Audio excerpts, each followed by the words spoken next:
Call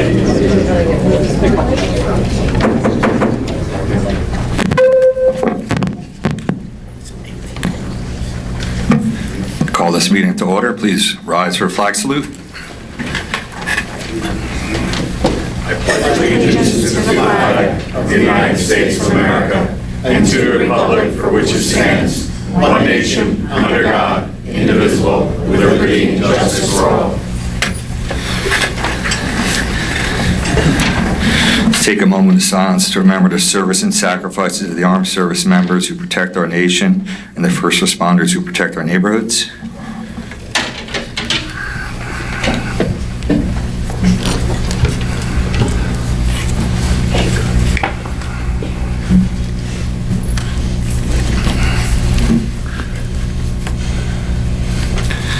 Before we take the roll call, I received the email earlier today from the clerk about Ms. Abrahamsen, and I wanted to take a vote on her absence tonight, and I want to ask Ms. Seeger to let us know. She may have heard from Ms. Abrahamsen what she had heard. Yes, I heard from an email from Ms. Abrahamsen, and she sent me a doctor's note for her excuse tonight. I asked her if I could share it with the council, and she said she would like it not to be because it's confidentiality. Okay, so I'd like to make a motion to excuse Ms. Abrahamsen's absence for her doctor's note and to let her call into the meeting tonight. I'll second.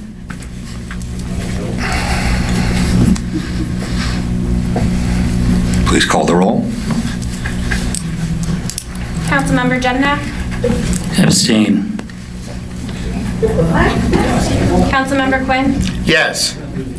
Councilmember Friedlander. Yes. Councilmember Noon. Yes. Councilmember Kelly. Yes. Vice President Jackson. Yes. Council President Sackett. Yes. We have 7 yeses, 1 abstention. Motion carries. Could we take a second to call Ms. Abrahamsen, please?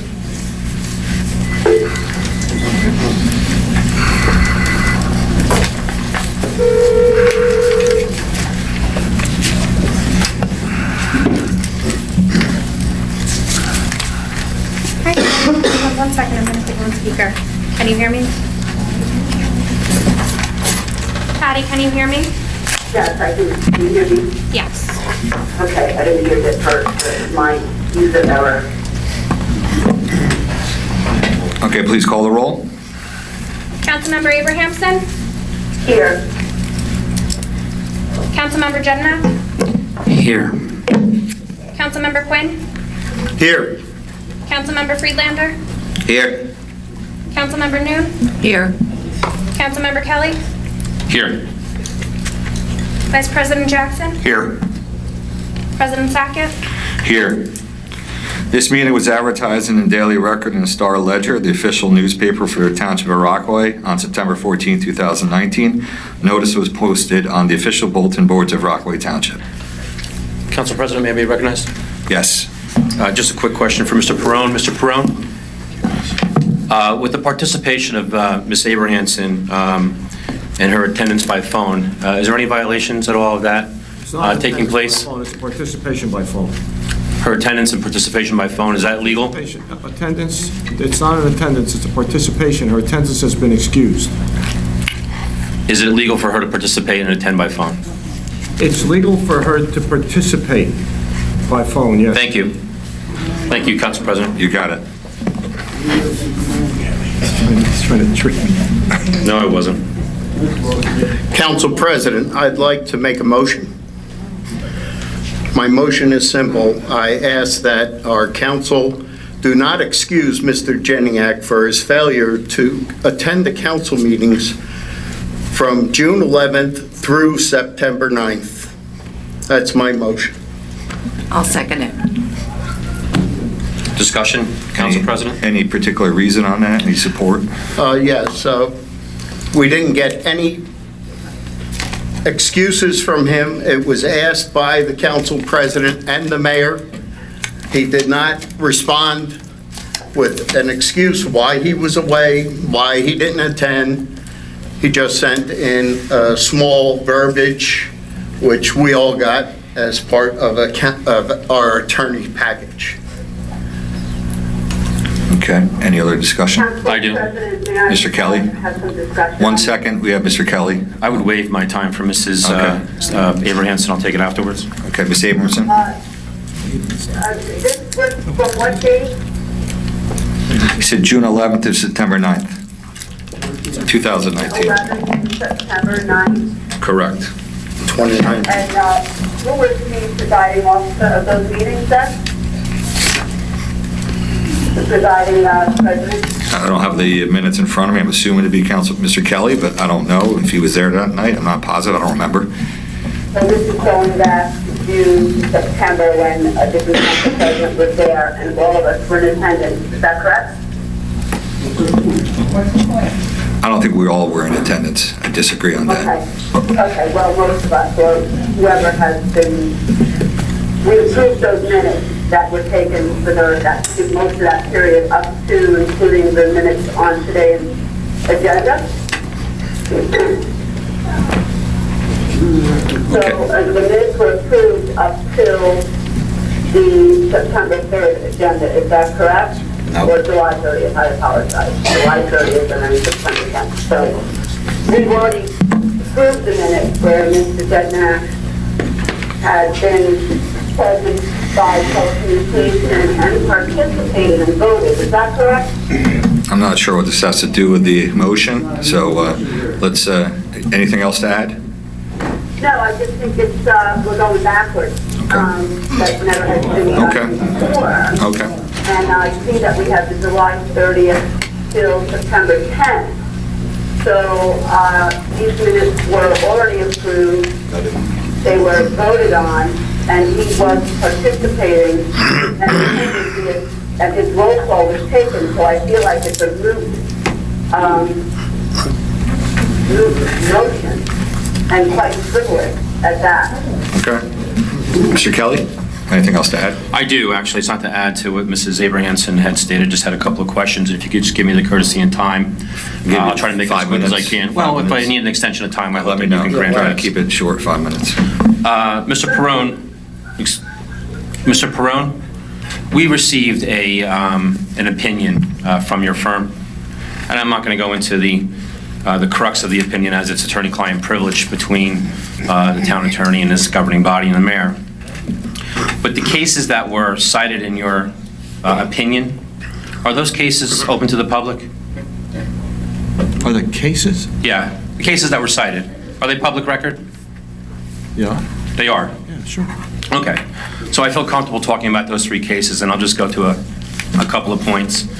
When you have the Crivelli versus Francesca, and you also have the Levin versus Woodbine, and you also have Arecci versus Merlino, and if you want, I can cite the citations for that, or do you know the cases that I'm talking about? I'm familiar with them. In any of those cases, did any of those elected officials attend or participate by phone? There's no such thing as attendance. You keep mixing attendance and participation. No, I'm asking the question. Okay. It's just, Well, you say attend or participate by phone. There's no such thing. did they participate by phone, Mr. Perone? I'm not familiar with the fact that any of them participated by phone. Did they attempt to participate by phone or attend by phone? Those facts are not part of the case, Mr. Kelly. They may have participated by phone, but they're not part of the cases. I didn't write the cases. I wasn't an attorney in the cases. No, you cited the cases. You're asking me to answer questions that are impossible to answer unless I was handling the cases. Well, Mr. Perone, you're giving us an opinion based on those three cases in regards to this. I'm giving you an opinion based on the law. Well, the law, and you're actually supporting the law with those three cases that you submitted. No, I'm not. You're not, okay. No, what I'm doing with those three cases is I'm showing you how, with two of the cases, I'm showing you how to count. No, I get it from the And then first. with one of the cases, I'm showing the constitutionality of the statute. I get the 13 I'm not and the, supporting the opinion with those cases in particular. but it was a simple question. But it's a legal question, it's a legal issue that should not be before the public. But none of those participated by phone. I don't know that. Did any of them Nor vote? do you. Did any of them vote during any of the council meetings that between those 13 or 15 weeks, or the 10 days, or the 10 weeks? I can't answer that. Okay. But you did read those cases, though, to cite them in your opinion. I read the cases, but the cases do not include those specifics. Mr. Perone, what defines a meeting? Mr. Kelly, It's just a simple question. a quorum, If we have a Majority of the quorum, council, a quorum defines a meeting. right? Can a quorum also be achieved by electronic communication if properly noticed and be legal? We've already been through that the last meeting. It's just a simple question. If everyone is on the phone, yes. So it would have to be 9 members on the phone, not just 5 members? Majority. That's a quorum, Mr. Kelly. You're asking me questions that are 5 is a beyond quorum. the scope of what it is that we're discussing. 5 is a quorum, right? Of this governing body, 5 would be quorum? Yeah? So if 5 members were on a telephone in a properly noticed meeting, would it be a legal meeting to take place? I can't answer that. I'd have to know all the other questions. I'd have to know all the other circumstances. No, I would probably be in violation of the OPMA. If it was properly noticed? I don't know. I'd have to see what the... So all the open matters that we've I'd have to see what had. the reason for the meeting was and what the excuses for not having an opening meeting was. Well, I think the statute It under has nothing to do 10-4, with, the two statutes I told you at the last meeting have nothing to do with each other. The Open Public Meetings Act has no relation to the vacancy law. well, it does though, because it talks about communication No, it doesn't. participation by phone. Mr. Kelly, I've given you a legal opinion, and I'm not going to Okay. answer any other questions. The other question I have, and you don't have to answer if you don't want to, I'm not going to ask it though for the record. Well, if it's relevant, I'll answer it. Okay, I appreciate that. In one of those cases that you cited in your opinion, it references the form of government that they have in one of those cited cases that you provided. Levin, is that what you're talking about? Yeah, and it was, the mayor had to attend in that I case, get it. right? I get it. So in that particular instance, we are a mayor and council, or a council and mayor plan? We're under the It's a Faulkner Act. different plan from the plan in that case, correct? Right, and what plan are we? With the mayor council. Mayor and council? Now, the motion that we're having, that's Mr. Quinn has made and it was seconded, this is basically to remove a council member. Would that be accurate? No. It's to whether or not to excuse the absences. Removal of a council member is statutory. It's automatic. If a council person violates his charge as an elected official and doesn't appear for meetings over a period of time, the statute deems that the seat is vacant. Okay? Not the council. The council determines whether to excuse the absences. Right. And in the sense of not excusing the absence, would not be a removal of a elected official? Excuse me?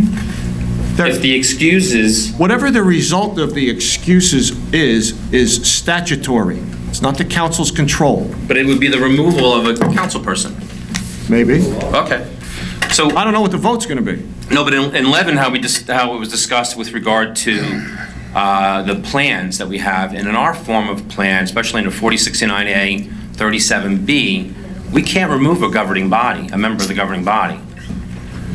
What? And in your No, the opinion, governing body, a person in the governing body, by the statutes, by the case law, removes themselves by their absence. the opinion that you had written or participated in, you didn't mention anything about the Open Public Meeting Act under 10:4-6? It's not relevant. I've told you that already. Okay. You never mentioned anything about our form of government and our plan, which Levin had mentioned of. You didn't cite the municipal charter law. You didn't cite that particular case about removal of another council member, which this is all about. Neither does NJSA 48:16-3 cite any of those different Faulkner Act forms, because it doesn't matter what Faulkner Act form is implicated. The statute vacates seats in all forms. And I'm glad that you mentioned that, because it fails to mention that, right? Doesn't fail to mention it. It doesn't What it mention does is it includes all Faulkner forms. But when we have under I'm there, not like, mentioning it purposely. but under what you just cited under 48:16-3, and you're really going after on G, is what this is all premeditated to have I'm not going tonight. after anything. I was asked for an opinion. Okay. And what I did was give an opinion, and that opinion was objective, and it was based on the statute, the language of the statute, and the law.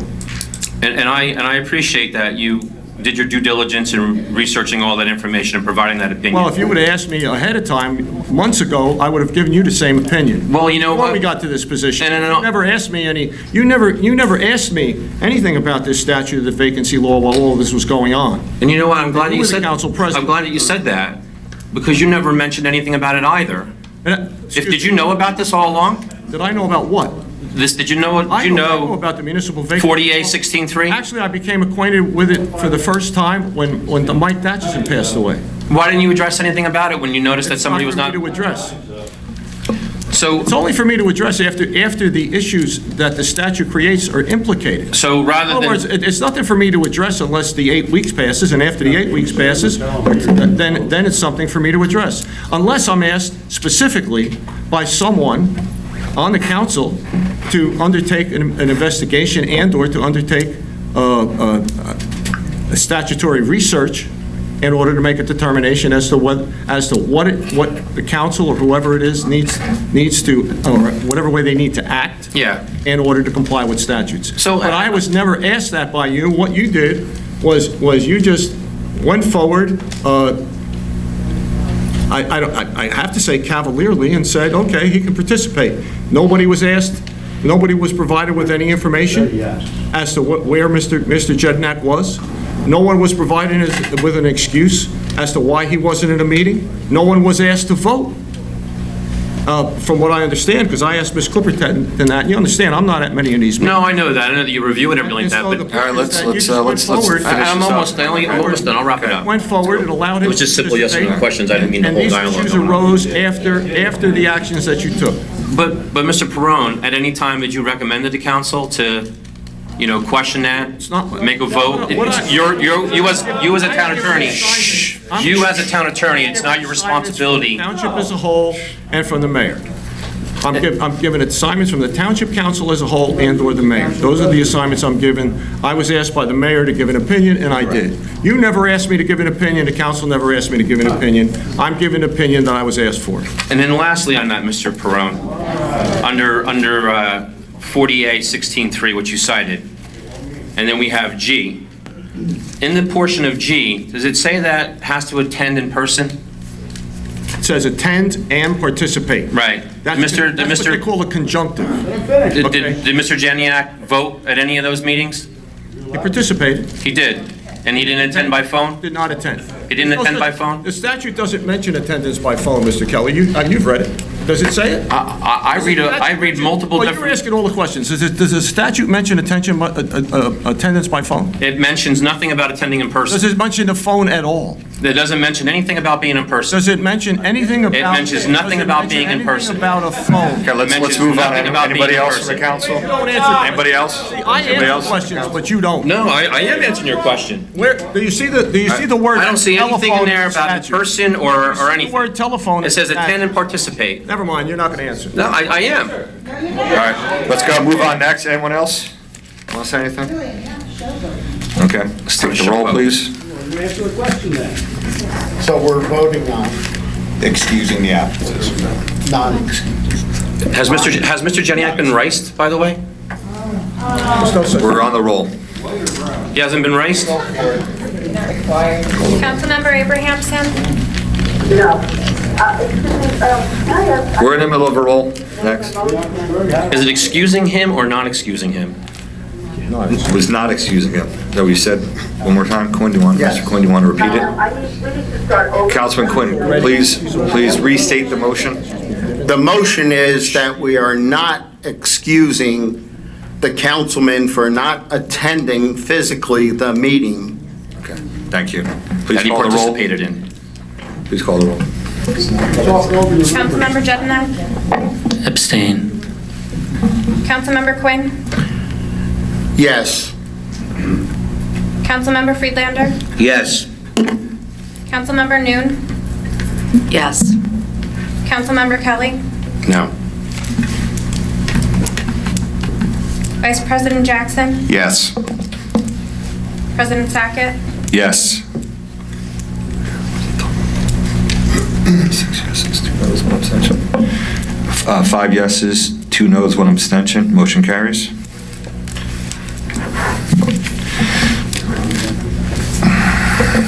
Town Attorney, can I ask your advice what we would do from here?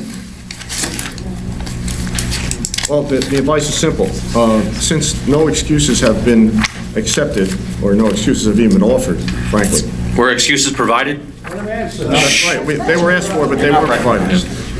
Since the excuses have not been accepted by the council, since the council has voted not to accept any excuses, and not to excuse the absences, the council would now, the statute actually operates to state that the seat shall be deemed vacant. Those are the words, okay? So the council seat at this point shall be deemed vacant. It's vacant by operation of law. I would suggest that the council make a motion to acknowledge that it's vacant by operation of law. Thank you. Then, can I make a motion, Council President? Sure. Then I'd like to make a motion that this seat is now vacant. I will second. Discussion? Sure. Council President, at any time when Mr. Jedynak attended and participated by phone, did he vote on any business? Yeah, he did. Did he, just simple questions, just yes or no. I'm not answering your questions. Have you ever missed a meeting or? This isn't about me, so. No, I'm asking you though. It's not about me right now. Have any other council members participated by phone or absent? Council President. We have a motion on the floor. If you want to discuss the motion, talk about the motion. Otherwise, we're going to move on. Okay? We have a meeting to do. Okay?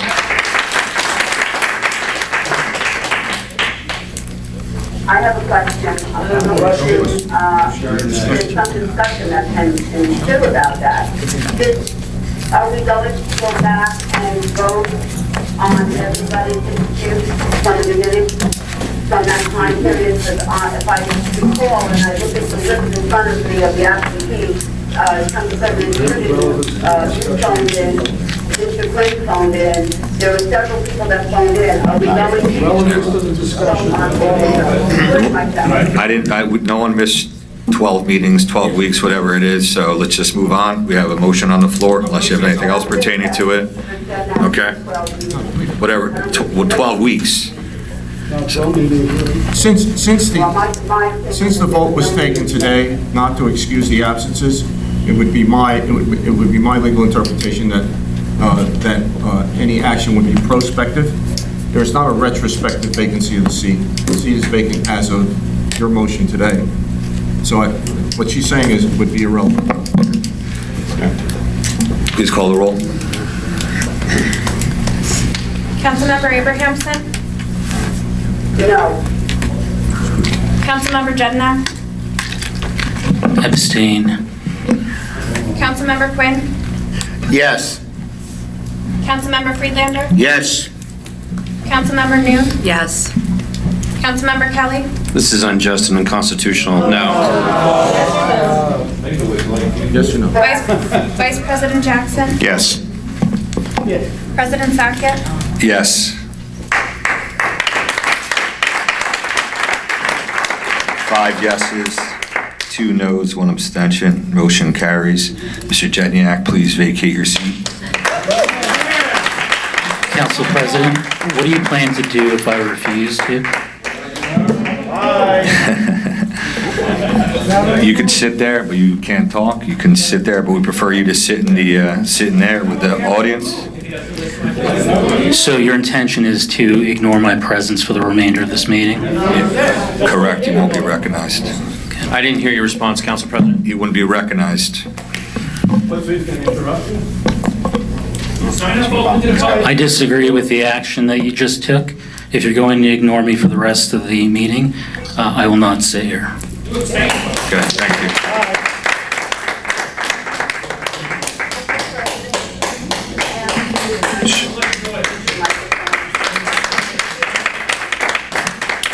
I'll ask them to speak up. We're moving on to number 6, appointment to fill the vacancy of council member Ward 3.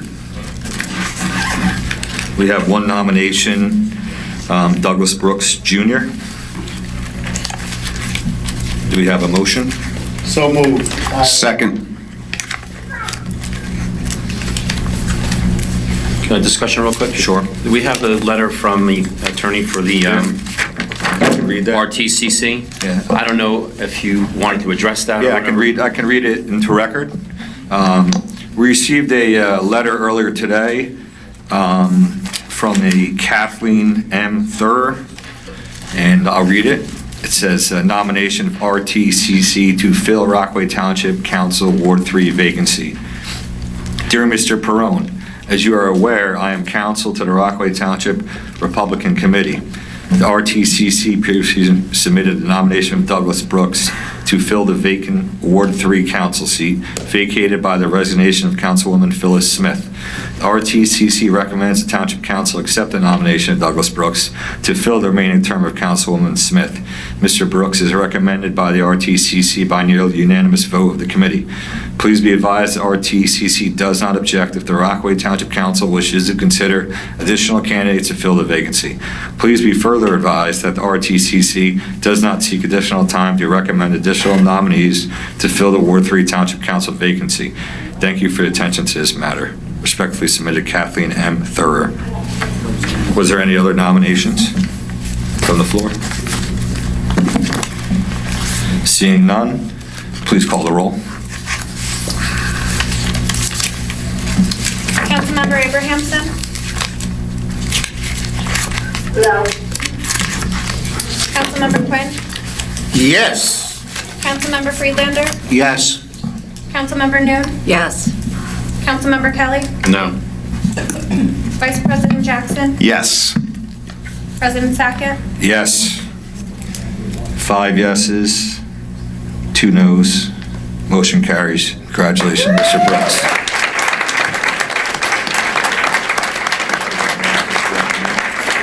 We're going to take a quick minute. We can swear in Douglas Brookes.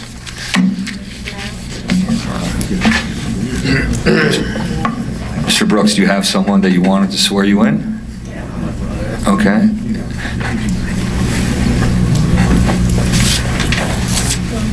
You want the mayor to swear you in? Oh, you can. Okay. Who's Doug?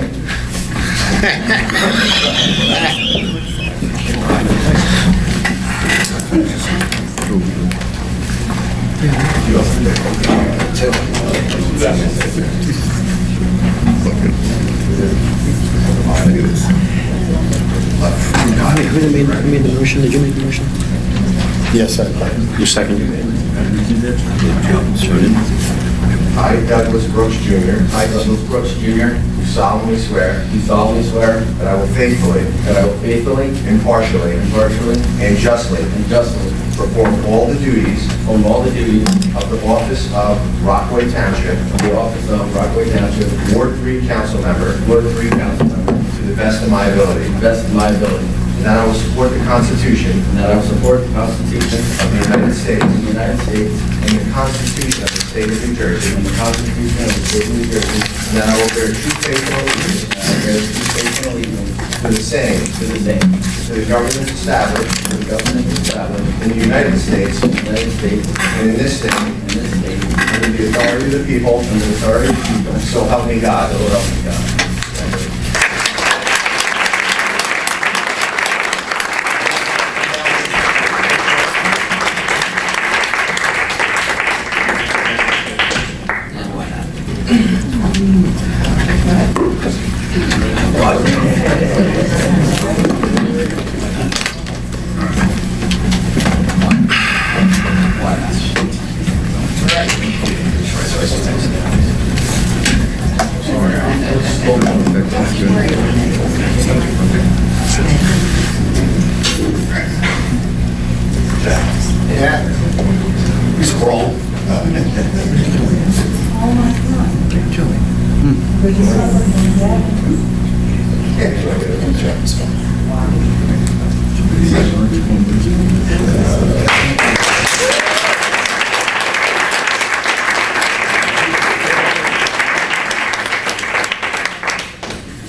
I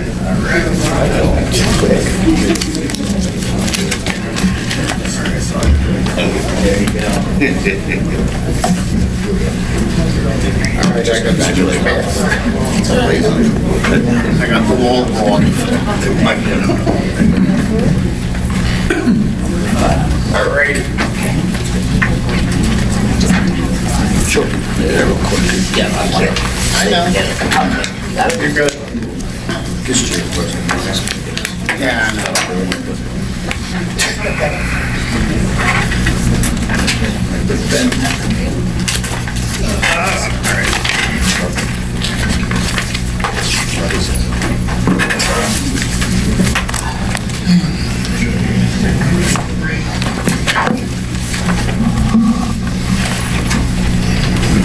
Set. Moving on to number 7, approval of minutes. We have July 30th, 2019 special meeting, September 3rd, 2019 special meeting, September 3rd, 2019 closed session, September 10th, 2019 regular meeting, and September 10th, 2019 closed session. Do you want to do them as a whole, or just want to do them individually? Do them as a whole. Okay. Whole. Anyone? I make a motion. I cannot do them as a whole, so I'll pull out what my answers are. Okay, that's fine. Okay, and I just have to make a motion to amend the September 10th meetings minutes? Anyone want to second that? I'll second. Which one, the regular meeting or closed? Which one? The regular meeting. Yes. The council president did appointments, and I don't think they were reflected correctly in the minutes. Do you know what Do you know what page it was on? No, I don't think pages. Or maybe we can just read the ones that should have been on the minutes? Well, I know I was appointed to the ordinance council, and that's not on there. Committee. Committee. It was page 23. It says ordinance committee, Jack Quinn, Chair, Emmanuel Freelander, Jonathan Sack. Actually, yeah, it should say Jack Quinn, Emmanuel Freelander, Mary Newton. Is that the only one, Ms. New? That's the only one, yes. I second the motion. Okay. So we're going to be amending that. Please call the roll. Councilmember Abrahamsen? I need to abstain on. Oh, 1 second, Ms. Abrahamsen. We're on the middle of a roll call to amend the minutes for September 10th, 2019 regular meeting. I'm sorry, yes. Yes. Councilmember Quinn? Yes. Councilmember Friedlander? Yes. Councilmember Noon? Yes. Councilmember Kelly? Yes. Councilmember Brooks? Abstain. Vice President Jackson? Yes. President Sackett? Yes. We have 7 yeses, 1 abstention. Motion carries. Okay, so we're going to be approving all the minutes. So please call the roll. Councilmember Abrahamsen? July 30th, special meeting abstain. September 5th, special meeting abstain. September 3rd, closed session abstain. September 10th, regular meeting, yes. September 10th, closed session abstain. We have a motion in a second. Did someone make the motion second? Mr. Clemens, second. Councilmember Quinn? Yes. Councilmember Friedlander? Yes. Councilmember Noon? Yes. Councilmember Kelly? And just so that we're correct on the record here, they're saying yes to all. Correct. Correct. Okay, because we went through it individually, Mrs. Abrahamsen. Yes to all. Vice President I'm sorry. Brooks. Councilmember Brooks? Abstain. Vice President Jackson? Yes. President Sackett? Yes to all. So we have, for July 30th, we have 6 yeses, 2 abstentions. For September 3rd, 6 yeses, 2 abstentions. September 3rd, closed session, 6 yeses, 2 abstentions. September 10th, regular meeting, 7 yeses, 1 abstention. And September 10th, closed session, 6 yeses, 2 abstentions. Motion carries. Moving on to number 8, ordinances to adopt. Ordinance 0-19-18, an ordinance of the Township of Rockaway in the County of Morris, New Jersey, providing for various capital improvements for the Township of Rockaway and appropriating $2,600,546, therefore, and providing for the issuance of $1,803,771 in general improvement bonds or notes of the Township of Rockaway to finance the same. We'll be having a open to the public right now on this. If anyone wants to discuss this, please come on up to the microphone.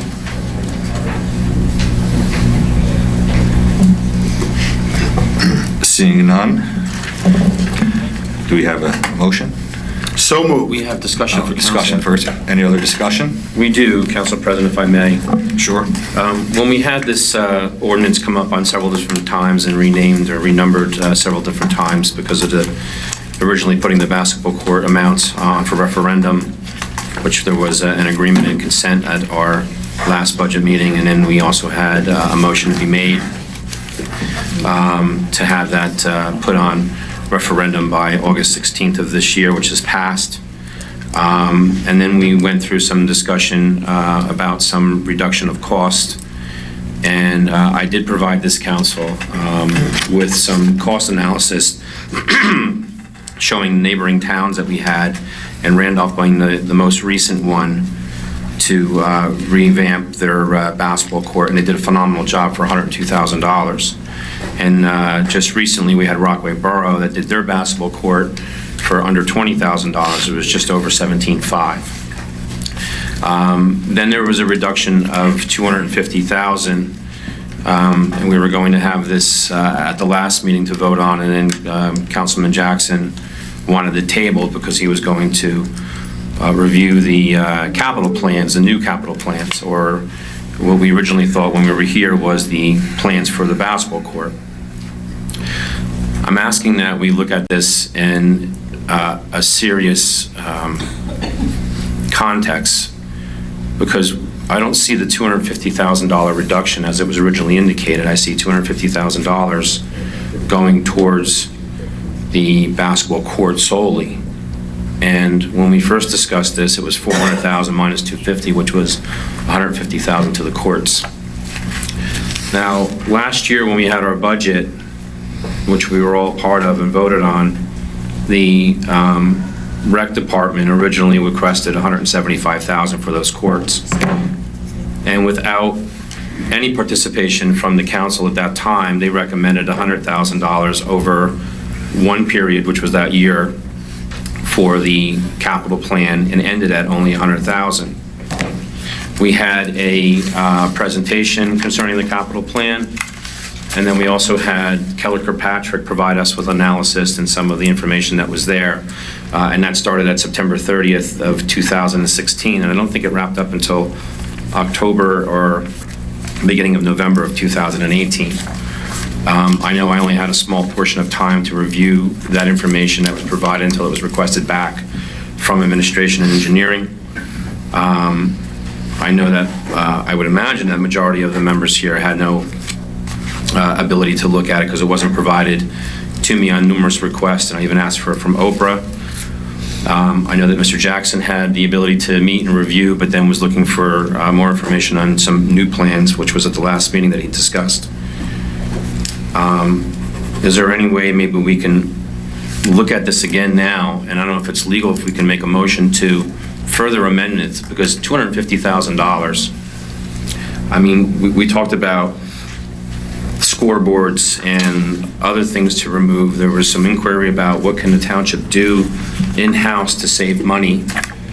We have an asphalt ripper that can rip up the asphalt. We have a 50G John Deere excavator with a thumb to excavate any of the cubic amount of material to lengthen that basketball court from 66 feet to 84 feet regulation on 2 of the courts. We're leaving one of them the same. You know, there's a lot of areas there that we can save a heck of a lot of money rather than just say, listen, you know what, we have an open check, let's do $250. It's against what we agreed upon on numerous occasions, and even most recently. Is there any room with this council to maybe set aside the $100,000 like what Randolph did, and they use that money wisely rather than, putting up these scoreboards and everything else that they can't maintain during the time? You're a basketball coach and participate in the program. Everything is indoors. Most of the time it's in the wintertime when it wouldn't be taken out here. And I just think this might be a little bit of a reckless display of wasteful funds of that amount. I agree that they're needed. I think there's other ways to do it in a more fiscal way. And I just think it's something we should look at. And then just one other question would be just a new member of the council. Mr. Brookes, if you had any ability to look at any of this information that the engineering or administration wasn't giving to us on a second round, did you look at a cost analysis and get any information prior to you becoming a councilman tonight to participate in a vote? Mr. Brookes? Sure. I don't think I lose my position on the Recreation Committee, correct? No. So we've been discussing this for several months in committee that we've been going back and forth on. We, as the committee, I would actually agree with you on that, Mr. Kelly, that have a little bit of difference with what the court is going to look like. So I would have to say that would be something that we discussed in our committee. Correct. To modify it to bring it down within funds. I can see appropriating funds that we as the council would have the ability to look at a plan and say, let's bring it in. And I agree with you. I think our town employees are great, and I think they can do a lot of the work themselves as well. So I don't have a problem with that. And I do have some things that I've looked at personally to see what we could be doing, at the basketball courts. Because I honestly don't think full-size basketball courts is, needed for recreational fields, to be honest. And I'm glad you mentioned that, because a lot of the other municipalities that I've spoken to, and even Mr. O'Connor recently in the borough, who was a wealth of information, as well as Russ over in Randolph, pickup games, most of them are. There's no real scheduled games to play out there. There's an individual that has a program that they charge people, and they would utilize that area. They currently use Morris Hills right now, but scoreboards, those lengths are there. I mean, there's other areas that we can do that, lengthening that, where we can just maybe top it with a 2 or 3 inch base on what we have there, figure out the way for pitching the water to go to another area or draining to one end. But you had also provided a plan yourself to the town. Did that include the basketball courts as well? The most recent that we've been working on as a committee, yes. It does have an option to redo the courts a little bit more community orientated. And so that is something that the mayor, we've discussed, and we're going to be having a meeting about to see. So I think allocating any money towards recreation is always the best for the community. So, I'm okay with allocating the money and having the council have the ability to decide where the funds are exactly going. Correct. So, I don't want to spend money and just throw it out either. I think if we thoroughly go through each of the plans and we decide as a community what's best for the community, then, spending that money would be fine. But I agree, I don't think we need scoreboards or lights or anything else like that. So rather than reduce the amount. Let's go to Mayor Puzio. I don't want everyone to get caught up in the weeds. Councilman Brookes is hitting the nail on the head. As I've said before, this does not dictate the project. This makes the funds available to the town to do a project. As I've said before, if we put out, and I'm using figurative numbers, if we want to put $1 million in our capital ordinance for basketball courts, and we decide on a plan and we go out to bid, and that bid comes in at $200,000, $100,000, we will not spend $1 million. This makes the money, all this does is makes the money available for the project. The council still has the ability to rein the project in, to get rid of scoreboards, to adjust and go forward. I think we're making this more complex than it is. It just makes the money available. It's really that simple. Mrs. Palmieri, if I may ask her a question? The money that we would take on this particular thing, if we were to go through with this, and the $250,000 that's in here for the basketball courts, which was originally, I thought was $150 from the $400, now it's back up to another number. Do we pay interest on that money? We don't pay interest until we actually borrow the funds. We do a note sale every year. We base the note, we size the note according to what cash flow we're going to need going forward. So my plan is to have a note sale in November. Depending on how quickly this project moves forward, we would either borrow up to the 250 or something less, depending on what the bid specs come in for, and so that you would not necessarily be paying interest on the full 250. And that's the question, what I was trying to relate to, is that if, let's say we don't get all those bids in by a certain time frame, but you have a note sale that's coming up, and then we do take the $250,000, we're paying interest on the $250,000, whether we use 120, 100,000, 80,000, or 200,000. That's correct. But Okay. again, the note is sized based on our needs, Right. all the projects, not just the basketball courts. And they could even be for projects that we authorized last year, even the year before. We just didn't, depends on timing.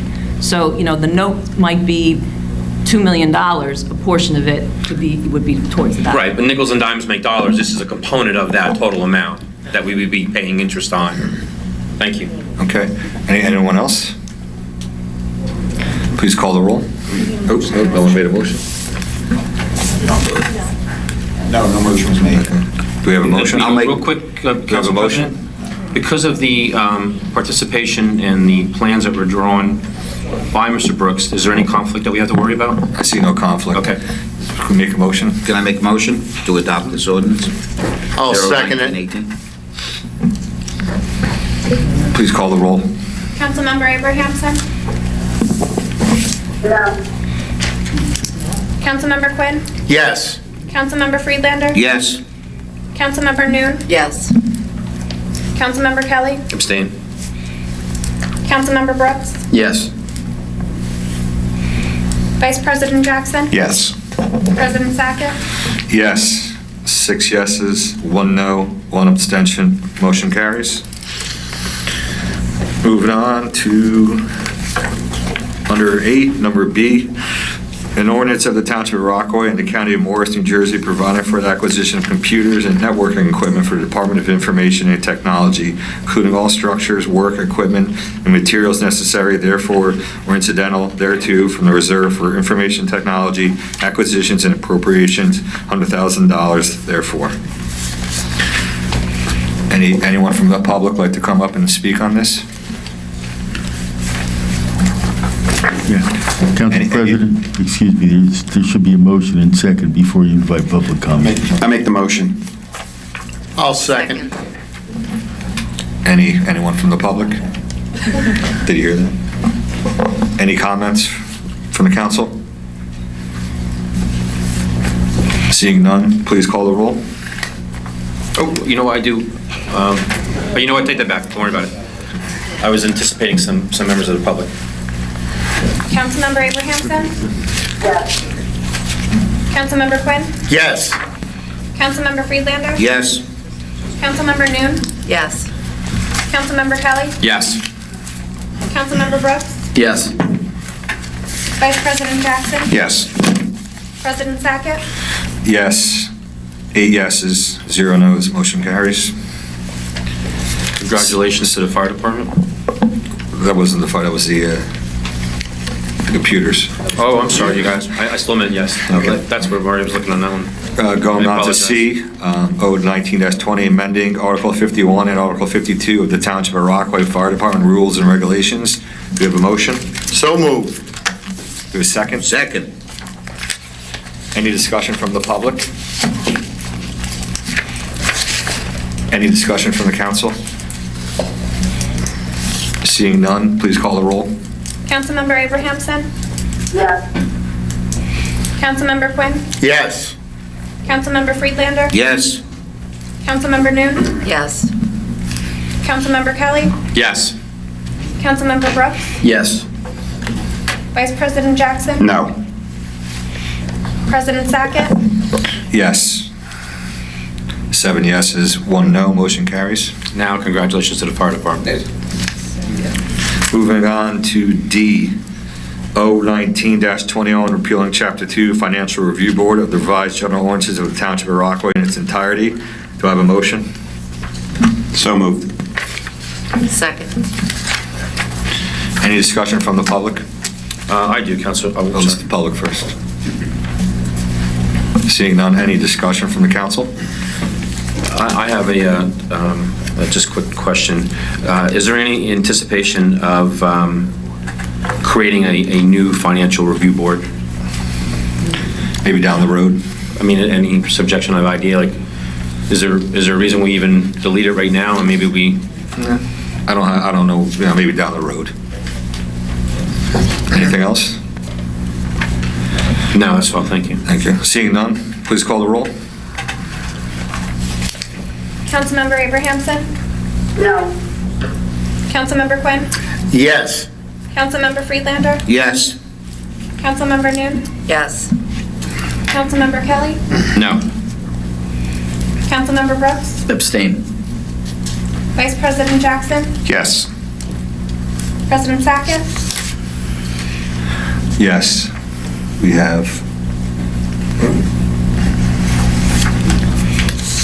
5 yeses, 2 noes, 1 abstention. Motion carries. Moving on.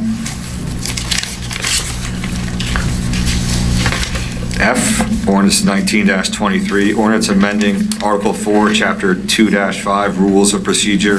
Wait, you skipped E. Did I skip E? Yeah, the environmental. Oops, sorry. Apologize. Going back to E.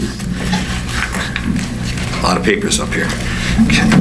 Ordinance E, ordinance 19-22, repealing Chapter 2 Environmental Commission of the Revised General Ordinances of the Township of Rockaway in their entirety. Do I have a motion?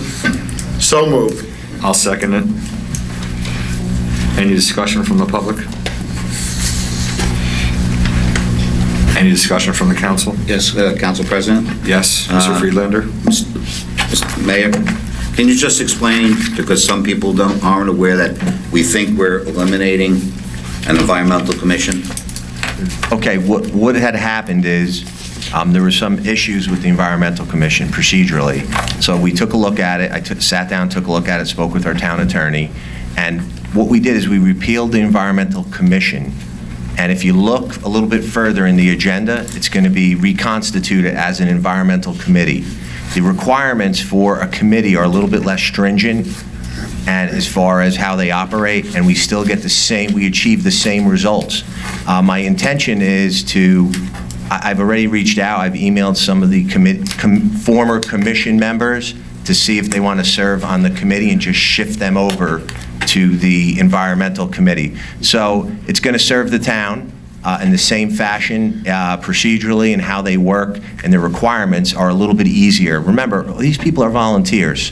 The Environmental Commission was sued was brought to court. Volunteers don't want to go through those types of things.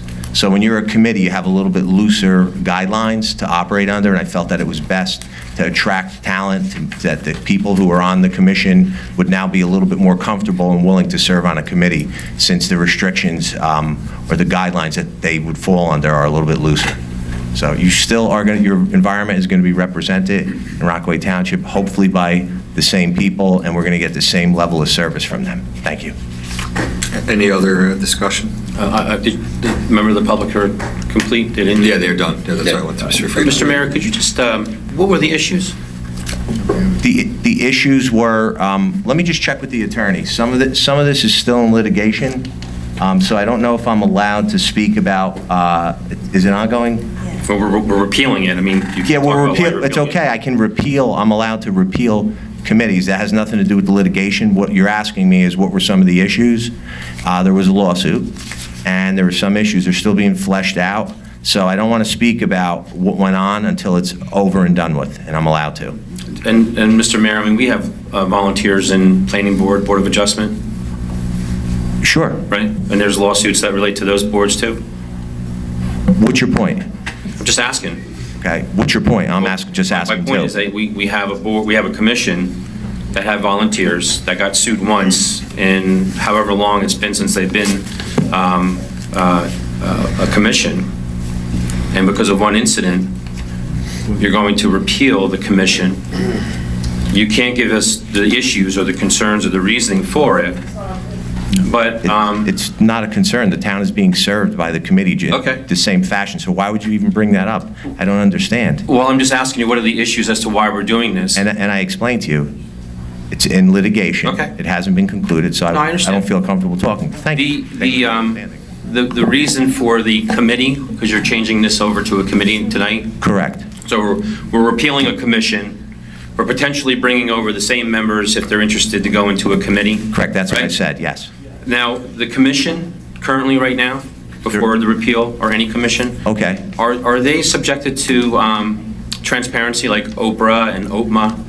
Okay, that's a legal question. I can defer to the town attorney as far as, I don't want to speak out of turn and give you all of the, and give you wrong answers. Yeah, it's okay. I wish you would have emailed me prior and I would have been able to be prepared for these questions. I've always asked the council, if you have questions. I wasn't prepared for you to say what you were saying. I didn't know you were going to give a response like that. If you would have given me that. All right, but it was on the agenda. Yep. It's on the agenda. And I said this last meeting, I told you what Mr. Mayor, or is the commission? I told you, please, let me finish. Right. I said at the last meeting that the commission was going to be repealed when there were people here, that we were going to reconstitute it. If you go back to the tape, you'll be able to see that. Nobody's denying that, Mr. Mayor. I'm just asking if the commission is subject to OPMA and Okay, Oprah. you would have to refer those questions to the town attorney, to legal. I'm not an expert on OPMA or Oprah. Is the commission subjected to Oprah and OPMA? We'll be happy to provide the council with an opinion if the council president requests it. Is it really necessary to have the taxpayers pay for an We opinion? want to give you, you're asking right now, you're taking up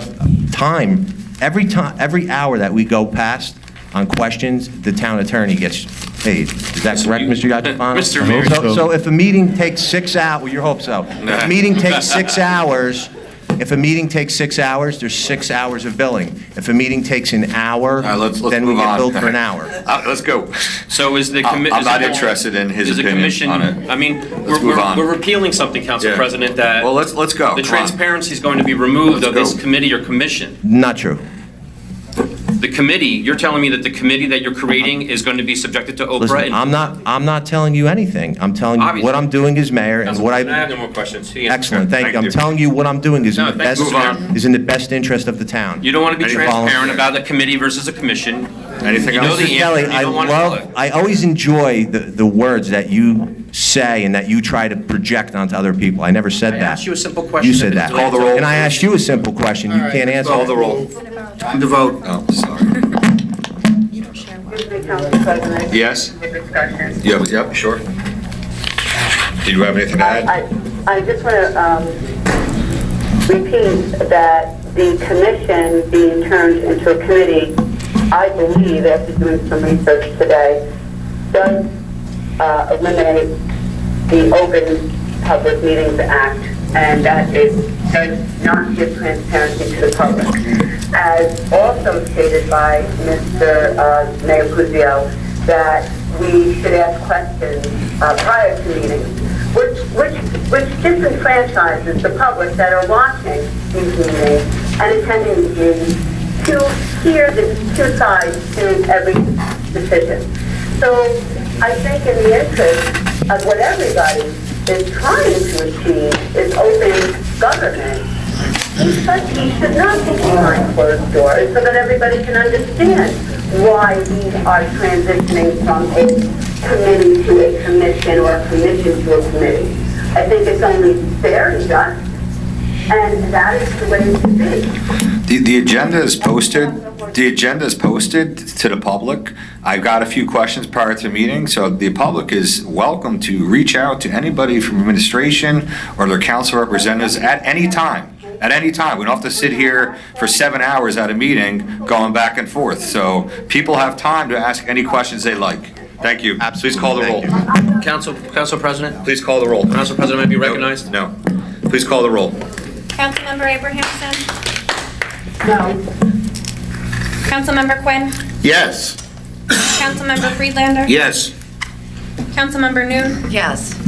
Councilmember Kelly? No. Councilmember Brooks? Abstain. Vice President Jackson? Yes. President Stackman? Yes. 5 yeses, 2 noes, 1 abstention. Motion carries.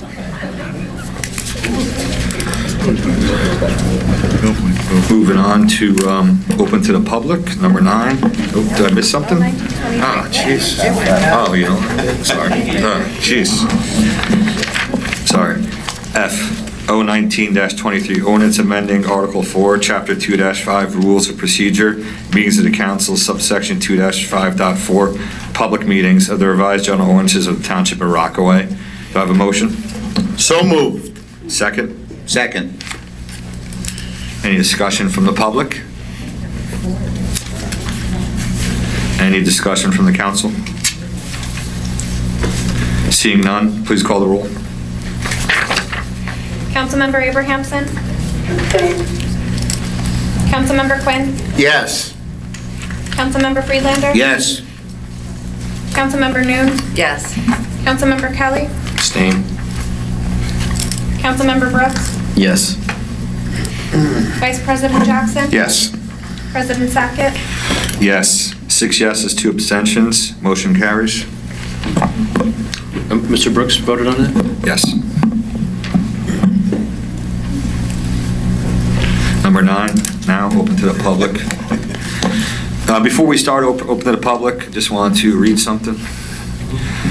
Chapter 2, Administrative Code, Article 4, Meetings of the Council, 2-5.14, Addressing the Council.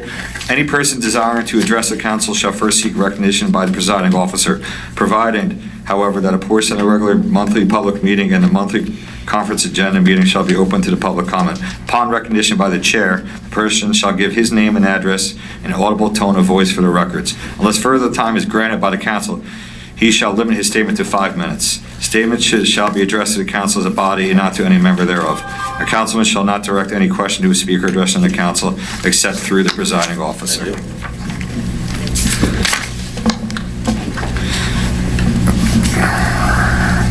Can we have David Press?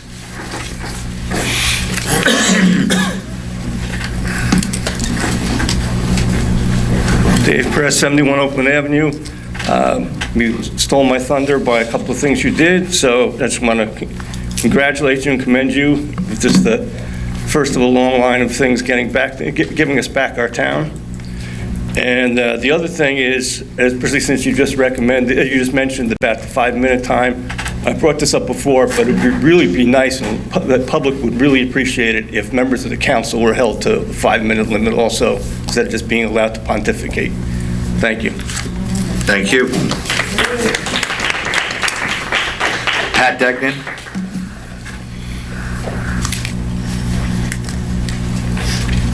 Pat Degnan, 88 Valley View Drive. At the last meeting, I mentioned the candidates' night for White Meadow Lake. I've been able to change the date because you changed the council meeting to the 7th. The date is now the 14th. It's a week later, same time, same place. I've tried to email just about everybody. If you haven't gotten an email from me, you will eventually get the email that says the change of date. It's the same venue, and it's a Monday night, so I appreciate anybody who can change their schedule to accommodate the change, but I didn't want to have it at the same time as a council meeting because I think the people need to attend council meetings. The other thing is I've noticed in the last couple of weeks, there are an awful lot of roads getting paved in White Meadow Lake. And I thank you so much because it seems as though the work of the town is getting done. Thank you. Michael Lardy.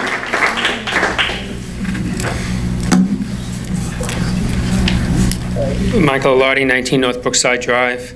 I'd like to thank the council, President Sackett, Councilman Freelander, along with the township attorney for meeting with some Rockaway residents at White Meadow Lake this evening to discuss the concerns about short-term rentals.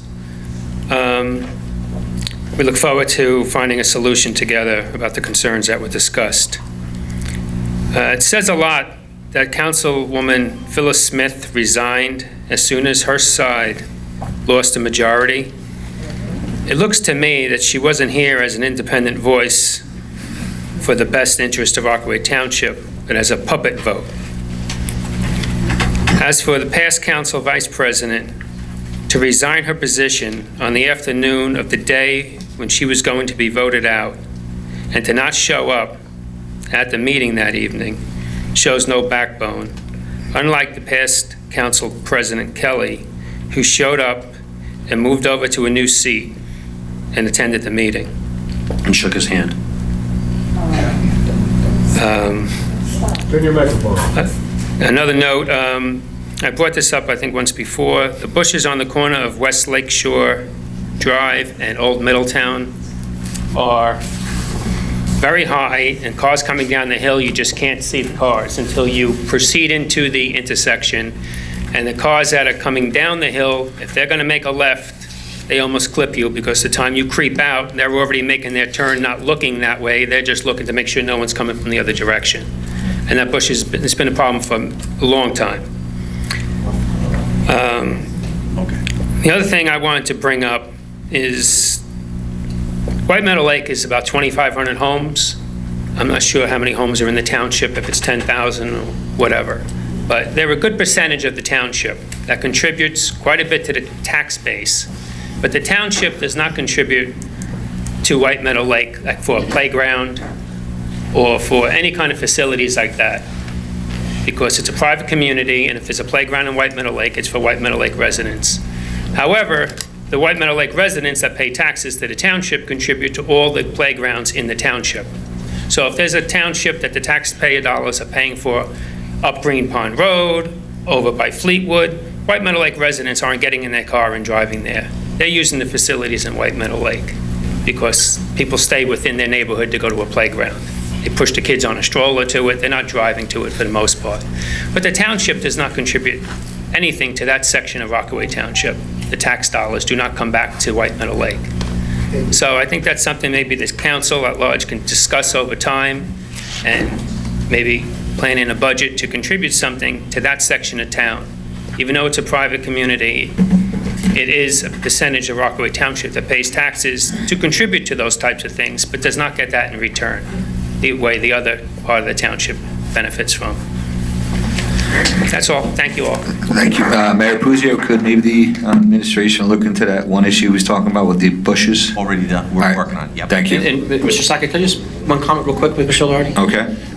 Mr. Lardy, I believe the township does. They maintain the POA fields over there. Shared service They agreement. mow the ball field in exchange for the township using the ball field, but that doesn't say anything about playgrounds or anything like that. They don't contribute to, besides mowing that field, unless we may have an agreement when the request comes to White Meadow Lake. Right. We may barter to get something done that needs to be done in that area. But in general, But it is private property, all the components in the POA that are owned on there. correct. And then children that reside in White Meadow Lake that participate in recreation do use all the recreation fields that are under the programs, not just the POA fields. I understand. And then the POA fields, the taxpayers pay for the recreation to maintain and repair and... In exchange for them using that. They do, but we also, the township also maintains those fields, and you have other leagues that are not sponsored by Rockaway Township that play in a POA, right? No, the POA or Hub Lakes, which is we're part of Hub Lakes. There's no like softball teams and other things that are... Not non-White Meadow Lake softball teams, unless our team is playing an out-of-town team or another Right. big team. But there's other teams that play in there other than recreational programs? No, not to my knowledge. Okay. They have to be White Meadow Lake residents. Yeah, I've been there, right. But White Meadow residents get to use that field anytime. Yes. Have games and assemble there. And- Yes. Okay. Thank you. Thank you. Lisa Sahlberg.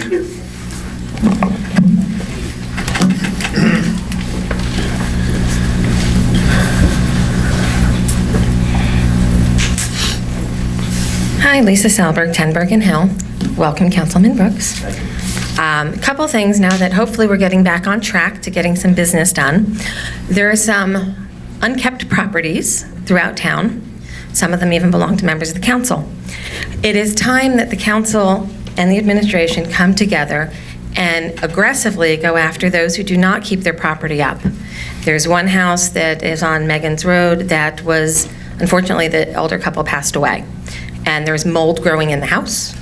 I've called the town, the maintenance companies come out to look at it, they've cut some of the brush back by the mailbox, but this is one of many houses that is in complete and utter disrepair and taking down the property values of all of the homes around it. And it's one thing when it's an old couple who's passed away, it's another when it's a sitting councilman. They have to be held accountable. And we have to work on a system to condemn properties once they're scofflaws and they're no longer taking care of the property. So I'm hoping that the administration and the town attorney can find a pathway to condemn homes when they are truly in need of being condemned. What else was there? There was something else that I was going to bring up and now I forget. I know, that's a good idea to write it down, but I didn't do that. It's a nice look on this council mostly, and I'm looking forward to great things from you all, so thank you for your service. Ms. Solberg, do you think maybe if you have the addresses, you can send them to administration if there's a bunch of them you're talking about? Maybe you can send them over to Ms. Seeger and we can... I have filed a complaint on the councilman's property myself, and I have given the 47 Megan's Road address to the town to look into, but it just seems like it's taking a long time to get that company to actually move. There's another couple of properties around Telemark that are bad as well. I haven't really taken down all of their specific addresses, but I'm sure if we have, some of the town employees, the administration can task them with going to those properties and driving around and taking note of where the properties are, rather than the citizens having to be proactive and providing that. Maybe we can just take a tour around. Yeah, if you just had them, that's what I was wondering if you had them offhand. No worries. I will bring some later. All right, thank you. Jim Waters.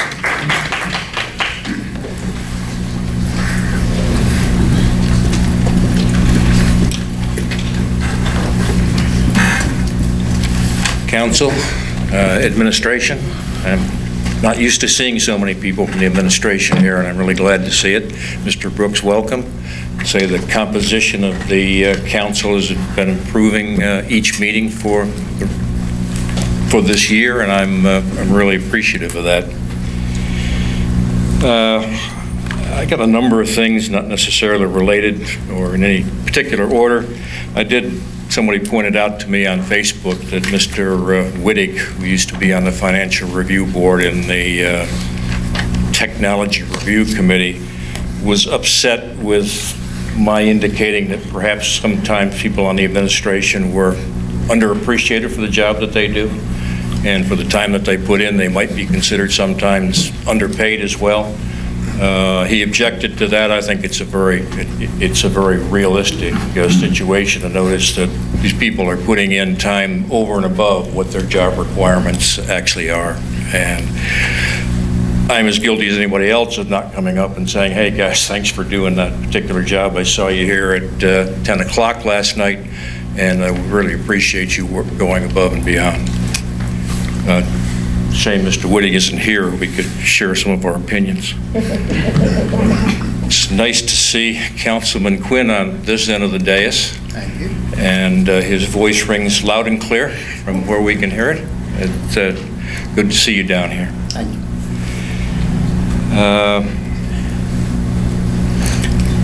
I did get a real chuckle when I heard the councilwoman remark that she's been pushing, or she's in favor of transparency, since she's been one of the least transparent council people over the last 2 years. And I apologize if I'm directing my comments not to the council in general, because most of the council in general doesn't need to hear what I'm saying, but there are specific council people who need to listen to themselves before they accuse other people of what they're guilty of.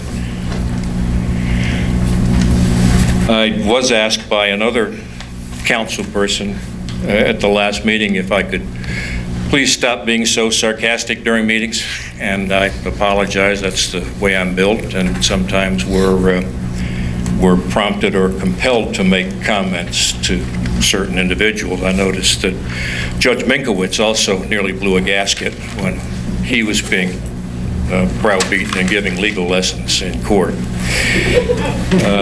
My comment, I think, was that I will stop being as sarcastic as I have been when that particular individual stops asking rhetorical questions to which he already knows the answer, and then goes after someone else in a prosecutorial fashion, not adding any information to the conversation, just doing his best Perry Mason imitation. I don't think it contributes to the conversation at all. I've also been, just to mirror that individual, I've also been made aware that there's one council person who's been attending at least one council meeting, warning the people on that board that they better be careful, they better watch their steps, because there's a new council in town that's taking notes and will be going after anyone who gets out of line. That would be the Board of Adjustment. I have not yet asked for a transcript or an audio recording of that meeting, but I understand the comments were, I'd call them unethical, coming from a member of the Township Council. That's all I've got. Thanks again for your time. Thank you, Mr. Waters. Jimmy Rosario.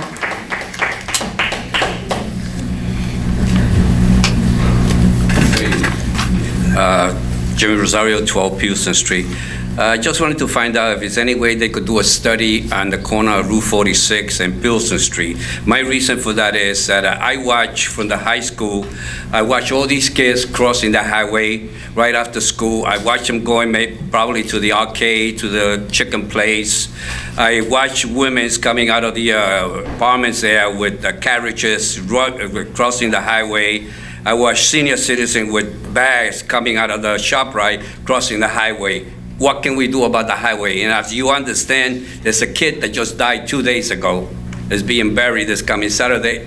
I know it's over by McDonald's, but these kids are coming out of the school, and I watch them because I'm there, and they're crossing the highway. Somebody's going to get hurt there. There's not a good crosswalk there. There's no place for people to cross there.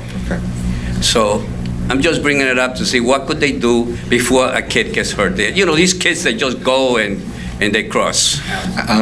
Town engineer.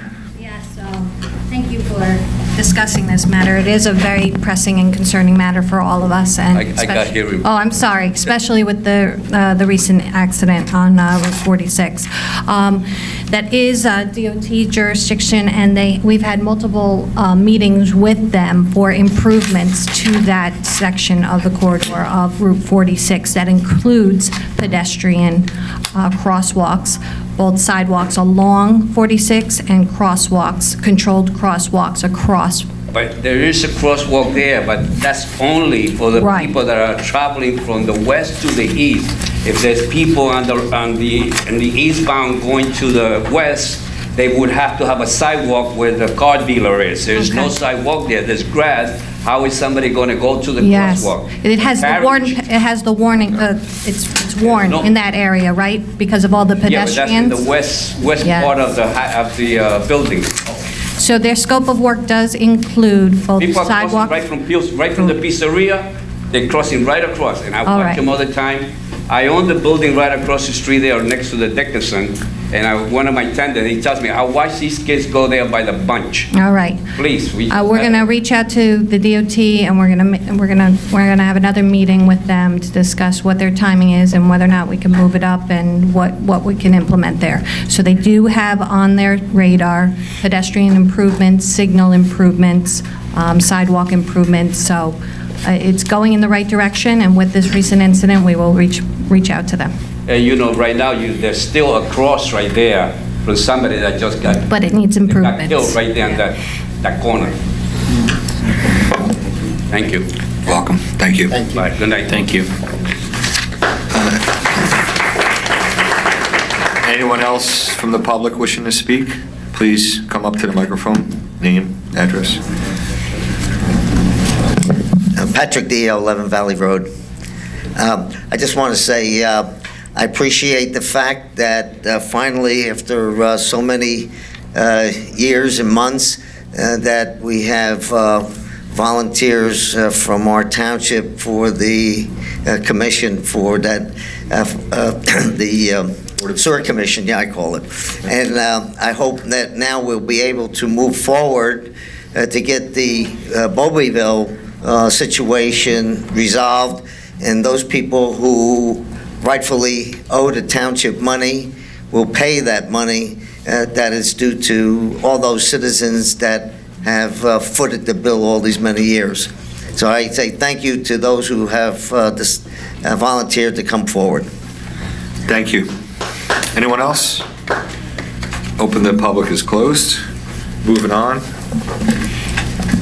Number 10, ordinance to introduce O-19-24, amending Chapter 2 of the revised general ordinances of the Township of Rockaway to establish an environmental advisory committee and to amend the language of the ordinance applicable to the newly named Open Space Advisory Committee. Do I have a motion? Motion. Second.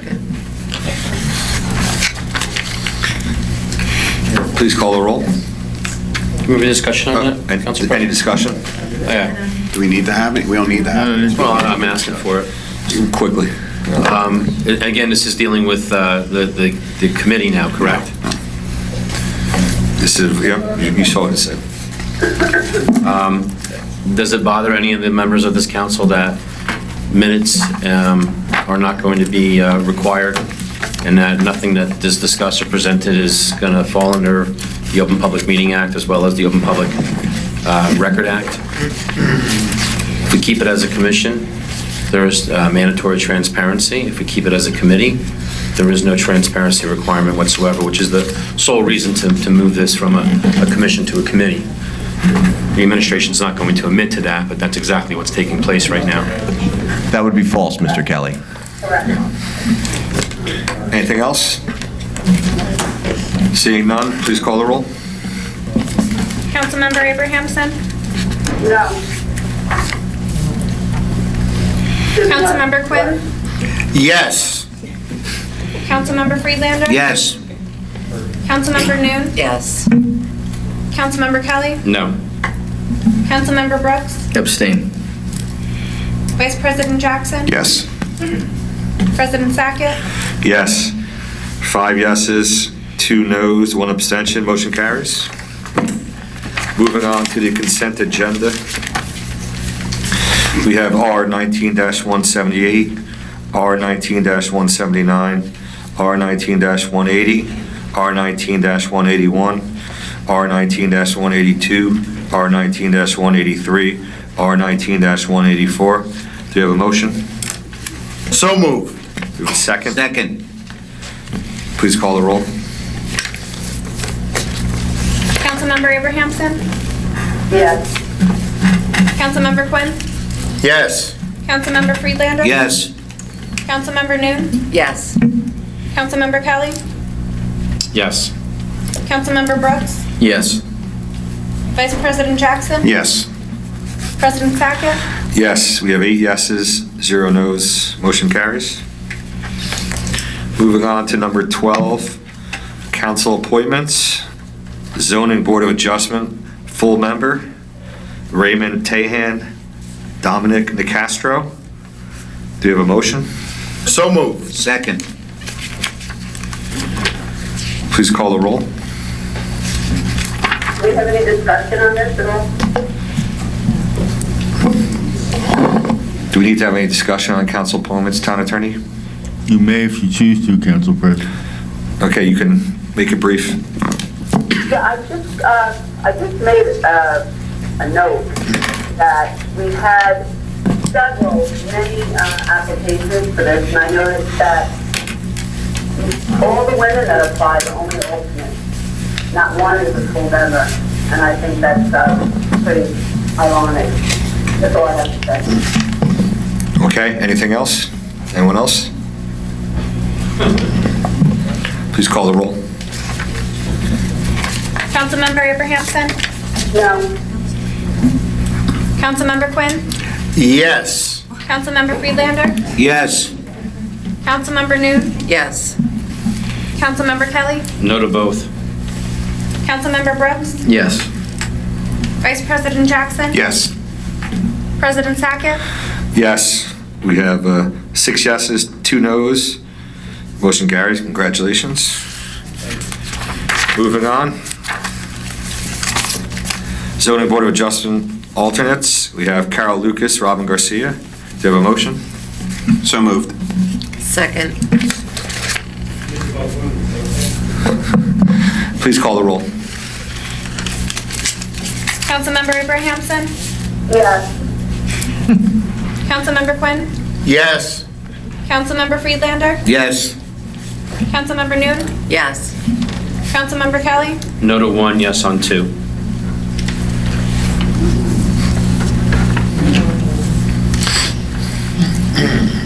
Councilmember Brooks? Yes. Vice President Jackson? Yes. President Sackett? Yes. On 1, we have 7 yeses, 1 no. On 2, we have 8 yeses, 0 no's. Motion carries. Congratulations.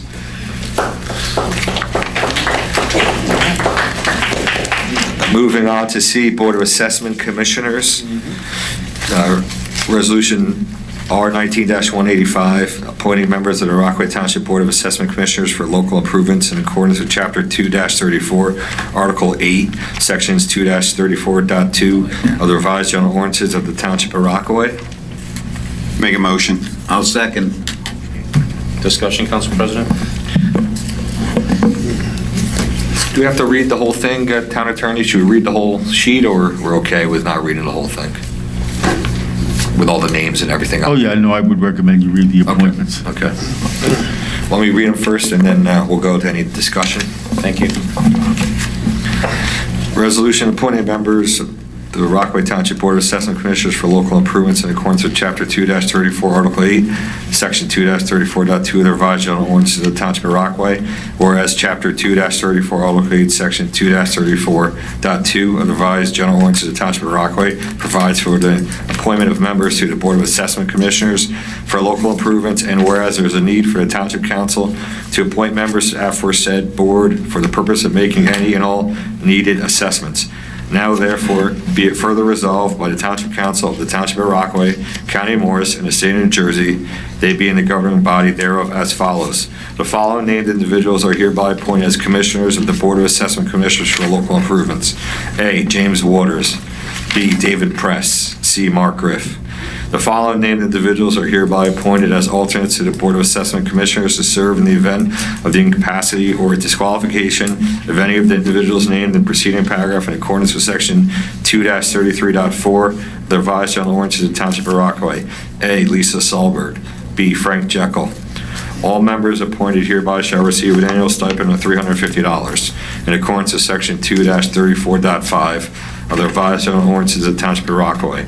In accordance with Section 2-34.2 of the revised general ordinances of the Township of Rockaway, all regular and alternate members appointed hereby shall serve for a period of 1 year from this date or until their successors are appointed and qualified.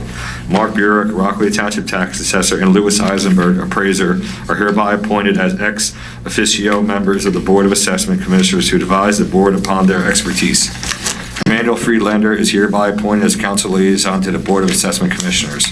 Yachafano and Perone Esquires, Rockaway Township Attorney, shall provide any and all legal services required by the Board of Assessment Commissioners. Hereby serve. Okay, good. That's good. Discussion. Council President? Yes. As it states here, the resolution appointing members of the Rockaway Township Board of Assessment Commissioners for local improvements. Is one of those local improvements Bobbyville? I'm not sure. This is just for a general Board of Assessment Commissioners. They'll have to discuss it on their own when they have their meetings. So you have no idea that this is not specifically for anything. This is just a Board of Assessment Commissioners. Right. Once they meet with, they will decide. Talk about what's being discussed. Then we have prior discussions with the town attorney, primarily one of them that's not here right now, in regards to the creation of this commission for sole purpose of an issue that we have, which was Bobbyville, of uncollected funds for the that could be one of the sewer issues, but this is just a general committee for discuss anything that's coming up. So I'm assuming that's one of them that will be discussed. But has there been any discussion concerning the actual amount of money that maybe those volunteers would waive when they're actually being paid? That they would waive that $350 fee? It's going to be a lot of work. They'd have to meet quite a bit. There's a lot of work to do. Council President, do we know that the planning board members or the Board of Adjustment members who meet regularly and do a lot of work for the town to protect the master plan, do they get compensated? I'm not aware of that. Thank you. No more questions. Any other discussion? Council President, can I ask a question? Is this appointment for 1 year for this from this date, or will it reset come January? Should be 1 year from this date. correct, town attorney, or is that? The appointments would be effective as of the date of the council action. Okay, so 1 year from today? Yeah. 1 year. Okay. Council President, one quick question. I'm sorry, Mr. Brooks. No, I'm good. Thank you, Are done? Mr. Kelly. Just real quick, how many people actually applied for this position?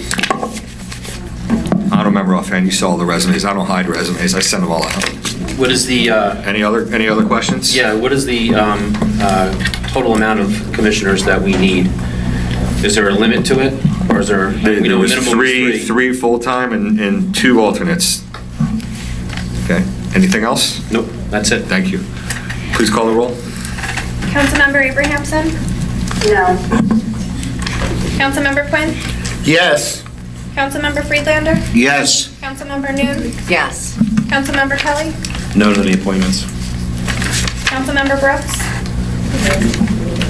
Yes. Vice President Jackson? Yes. President Sackett? Yes, 6 yeses, 2 noes, motion carries. Moving on to council president appointments. I have 1 appointment to make tonight under council liaisons for the Senior Citizen Committee, and I'm appointing to the Senior Citizen Committee with Ms. Smith's resignation, I'm appointing Councilman Jack Quinn to the Senior Citizens as a liaison. Thank you. Congratulations, Mr. Quinn. Thank you.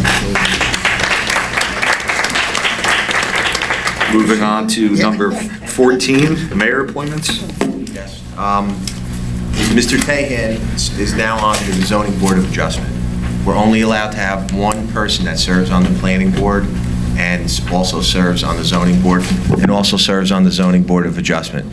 So Mr. Tahan had to step down. He just was appointed tonight to the zoning board of adjustment. So I had to seek someone to fill his spot.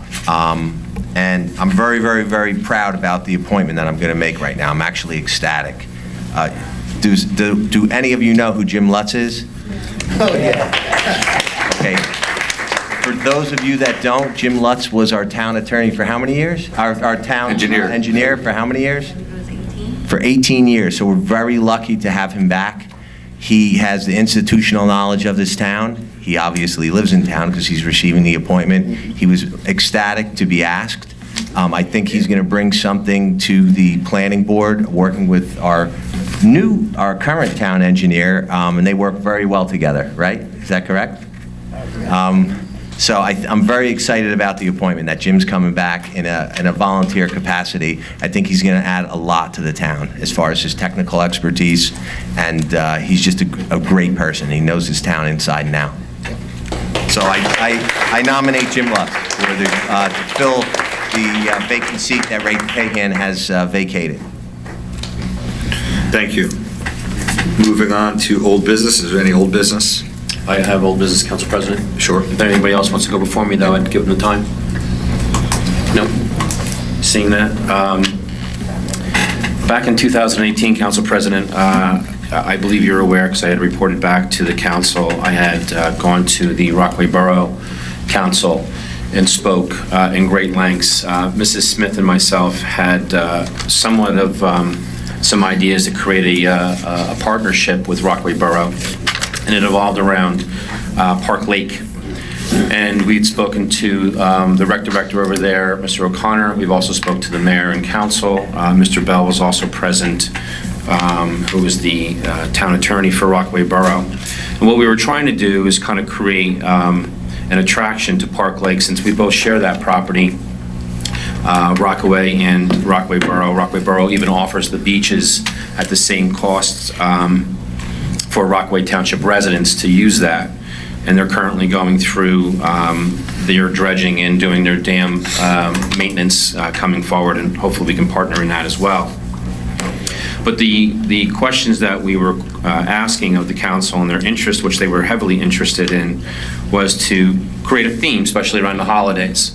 I know there was one resident that was reaching out in regards to the Halloween trunk or treat, and we also reached out in regards to the Christmas celebration or any Jewish celebrations that are there.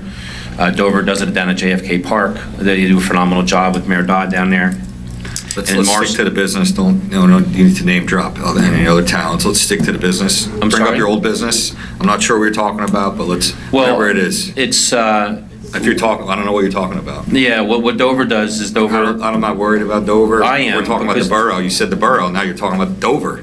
So what do we do? What are we talking about with the borough? Council President, if you would just listen for a moment rather than interrupt when I'm You're- speaking on that. You're going on and on. Dover does a theme in the holidays, and we're asking to be somewhat similar to that, as well as Morristown on the Green, and trying to partner with maybe Rockaway Borough to do something similar. Now, we have Halloween coming up, they're doing Correct. trunk or treat. Just so you know. And Mr. Just so you know, real quick. Yeah. I already talked to Mr. O'Connor. Right. I know you're trying to steal my thunder. Nobody's trying to steal your I'm thunder. the one who set it all up, not you. Not I'm true. the one who talked to Mr. Not O'Connor. true. Because Mr. O'Connor called me. Mr. And he Totten- told me. Mr. Totten was he interested in told doing me it originally. that you were going to try to do this. He specifically called me and said you were snooping around their courts today. He specifically told me. He said, Mr. Sackett, just so you know, I saw Mr. Kelly earlier today. He had a hoodie on. He was on the court snooping around, and then he slipped and told you this information. I've already been handling the Dark Lake thing you're going to bring up, and I brought it to Mayor's attention. That's how you work together. Well, And the Mayor, Mr. Coward was the one that actually came back from the conversations that we spoke to had. Mr. O'Connor, so I already handled that, so. So the question is, Mr. We'll wait, Sackett, is can we move forward with something with the Christmas theme? It's already being In addition done. to what we do that? We had a meeting about a month ago.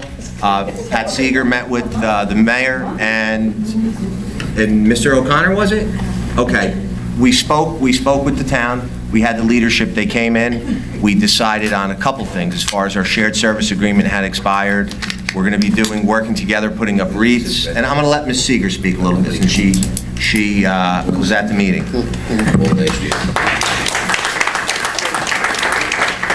We had a meeting with the mayor and one of the council president, and Tom Mulligan? Tom Mulligan. Yeah. And he came in, and they want to work together.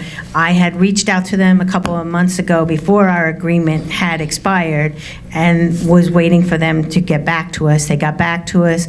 We're working on, with Mr. Coward, their recreation director, and they had a council meeting last week. I'm waiting for an answer from them on what we're doing on Christmas, and we are doing something with Halloween, and I don't want to steal your thunder on explaining what they're doing for Halloween. And Mr. Coward.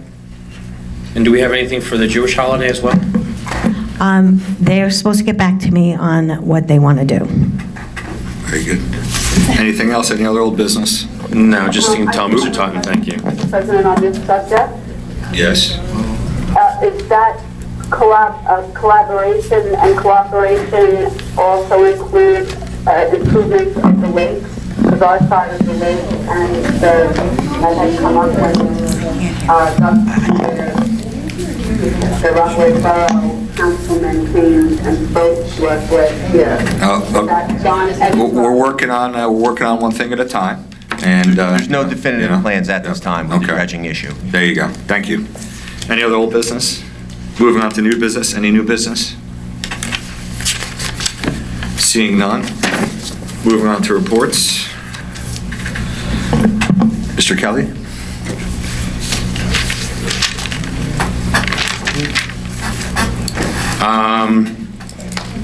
People in the northern end and 6th Ward, we have some streets that have been getting paved. They're starting with milling yesterday and paving.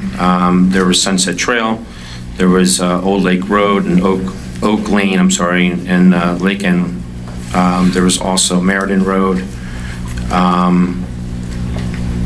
Sunset, and that's it. So just in case people have any idea of changing their routes for traffic, Sunset Trail, unfortunately, is a dead-end road, so I know the town was doing a real good job on it today with milling it and getting ready to pave. You may be seeing a lot of emergency trucks that look like emergency vehicles, and it's Osmos. And Osmos is subcontracted from JCP&L. And what many people don't realize is that JCP&L is required to check their poles every 12 years, but instead they do them every 10 years. So they up them 2 years of their checks for their poles. So what Osmos is going around, they dig around the base of the pole. There is a treatment process they do to the pole.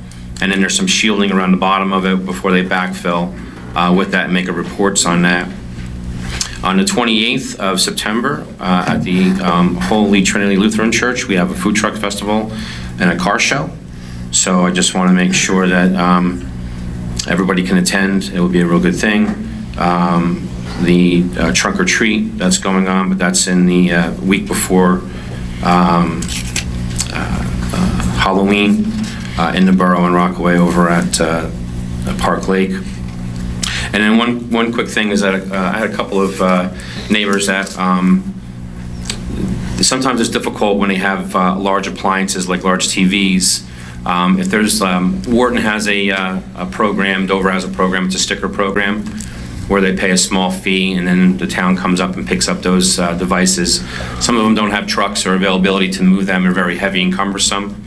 I don't know if there's a program we can do, or if they need assistance, if there's a way that they can call the DPW to come and bring that, because even going to the storage container, it's difficult to put those devices far in because it's just, they get so built up and it's so difficult to gain access to the entrance of that without just throwing it in there. So if there's something that can happen.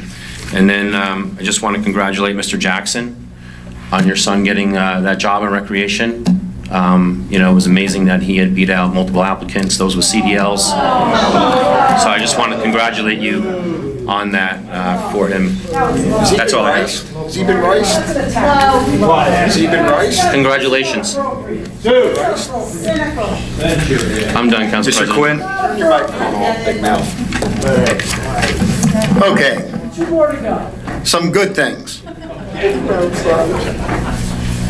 I'd like to thank the mayor and administration for expanding some senior services. We're coming up with some great ideas to expand senior services.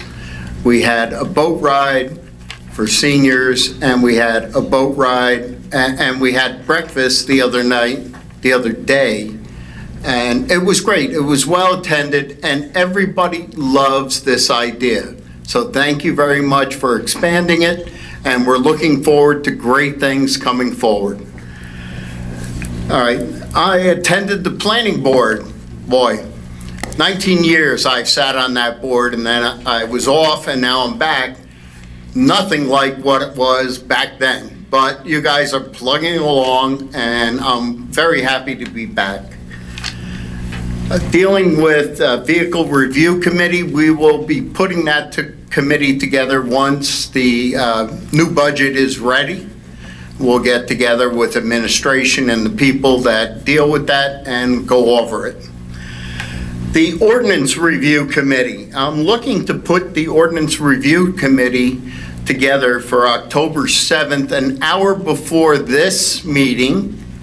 If that's possible, I will reach out to John and administration to see if that's doable and the committee members, so we can get all on the same page, because I do understand the ordinances have been looked at by an outside company, and I want our committee to be brought up to speed before we move forward with other ordinances.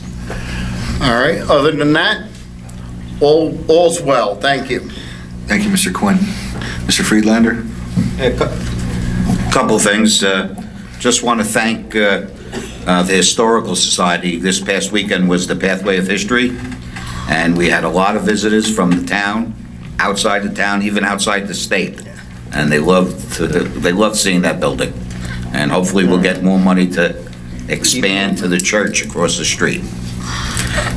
Just want to thank the business administrator for reaching out to DPW for getting some issues with the drainage basins done, and to the police department for starting to put more slow down signs in White Meadow Lake.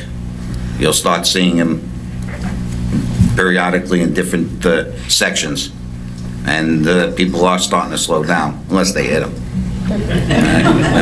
That's about it. That's one way of slowing down. Yeah. Thank you, Mr. Friedlander. Ms. Noon? Yes, a couple things. This was my first year volunteering at the senior picnic. I was very, very impressed with the senior picnic. It was a beautiful day. It was well attended. I was very impressed, which I stated in an email. At the senior picnic, Councilman Quinn informed me that someone was complaining about speeding on Perry Street. So I did reach out to administration, and I have to tell you, that Monday, there was a police officer sitting on Perry Street. So good job there. Thank you very, very, very much for getting it done quick. The other thing that I am concerned about, and I would like to piggyback off of what Miss Lisa Sahlberg came up and said, Denville's having an issue with rabid raccoons. I think there were about 10 of them. I know the police came out with 2 different notices about warning residents about rabid raccoons. So Denville is a neighboring town, so I am a little bit concerned. I did a little bit of research on raccoons, and they do reside in garages and attics and trees, of course, but they can get into your homes if you have a shed that has a hole in it, or a garage that has a hole in it, or your attic. They can get in there. So I did reach out to Pat, and she did forward something onto the health department. And so if anybody has any concern, or check your attics, check your sheds, check your garages, and hopefully we don't have any issues with rabid raccoons. Thank you. Pete will give a report when it's his turn. Mr. Brooks? Sorry about that. Couple things. This Sunday, I plan to attend the Faith Family Fellowship Roundup at 9:30, and it's on Mount Pleasant Avenue. You can dress like a cowboy, and they'll have some smoked brisket and everything else like that, so it'll be quite nice. I also look forward to working with the council as well as the administration on various projects that need to be done throughout the town to beautify ourselves. I also want to thank Ms. Smith for reaching out to me and telling me that she thinks I'm going to do a good job. So I really appreciated that from her as well, since we share the word together. And you know, one of my main concerns, because I do have family members that live in Fox Hills also, so they won't be forgotten. And lastly, I will be speaking with administration about the signs they put up by the Senior Citizens Building. They seem to put them closer to the street, and when you crest to make the turn onto Mount Hope Road, it's a complete disaster. Somebody's going to really get injured. I've already seen about 3 or 4 accidents in the last, short time. So other than that, that's about it. And that's it. Thank you, Mr. Brooks. Oops. Patty. Oh, Patty, sorry, Patty. Ms. Abrahamsen? Yeah, thank you. I just want to say I had a couple of constituents telephone me about the senior picnic, and they were thrilled once again. And the staff did an excellent job from what I've been told. So thank you to everyone that volunteered. Also want to just keep everybody aware that the bears are out and lively right now. They're in my neighborhood, that's for sure. And just please keep your garbage secured if you can, as much as you can. And I also would like to wish everybody a happy Rosh Hashanah coming up this week, and enjoy your holiday. Thank you. Thank you. Vice President Jackson? Yeah, just to echo the comments about the senior picnic, I think it was a great job. The senior pick committee did a great job with the entertainment, the prizes. I think everybody was happy. A lot of people came up and volunteered their time to work, and I think it was appreciated. And that's all I had. Just a couple things also I wanted to echo. I was at the senior picnic on the 13th, and great job by all the volunteers and the town employees who helped with this event. All our seniors really seemed to enjoy the day. Just like Councilman Kelly had stated, this Saturday, 12 to 4, Holy Trinity Church, 508 Green Pond Road, there's a fall festival and car show. Should be a fun day. Also as well, we're still working out the details, but the Dark Lake Spectacular, Saturday, October 26th, more information to come. Want to congratulate Mr. Brooks on his appointment. And lastly, I just want to wish all who celebrate Hag Kasher V'Sameach and Lashana Tova. Happy Rosh Hashanah. Thank you. Let's go to the mayor. I'll try to be brief, but I just want to update you on a few things that I'm working on, that I have been working on. A few things that I've been working on over the past year. Class 3 specials. Proud to say that we have appointed our first Class 3 special, Scott Haig. He's was out in the schools today. We're on track to appoint 2 more It's very difficult right now, and I know I've said this in the past, to get applicants. Come October, they're going to be opening up. The legislature has changed the law to allow different groups of law enforcement to join in that effort to be certified to become Class 3 specials. So we're moving forward in that area, and I want to thank the council again. We couldn't have done it if we wouldn't have had the equipment. We wouldn't have been able to move forward if we didn't utilize our QPA, Pat Seeger, and lift that $17,500 bid threshold and utilize her ability to purchase the vehicles as a QPA. The vehicles, we purchased 5 vehicles for under $40,000, and we expect those to last for a while. Second, I have to give a shout out to Jason Tozzi. Sergeant Tozzi's back there. He did, raise your hand, take some credit. He did a lot of work, and he was constantly sending me emails as to, the progress of things. Very impressed with the efforts that he put forth, and some of the other folks in our police department as well. Second thing that I'm working on, when I became mayor, I try to leverage my relationships with people to benefit the town. And one of the initiatives that it's been in the works for a while, and it's finally up and running. I worked with our police chief. I worked with St. Clair's. Obviously, it's no secret that there's an addiction problem, opioids, as well as other addiction problems throughout Morris County and throughout the country. St. Clair's, I don't know if you're aware of this, has put in place a walk-in program, and I have some flyers here. I just got them sent to the town hall. It's a substance abuse walk-in department.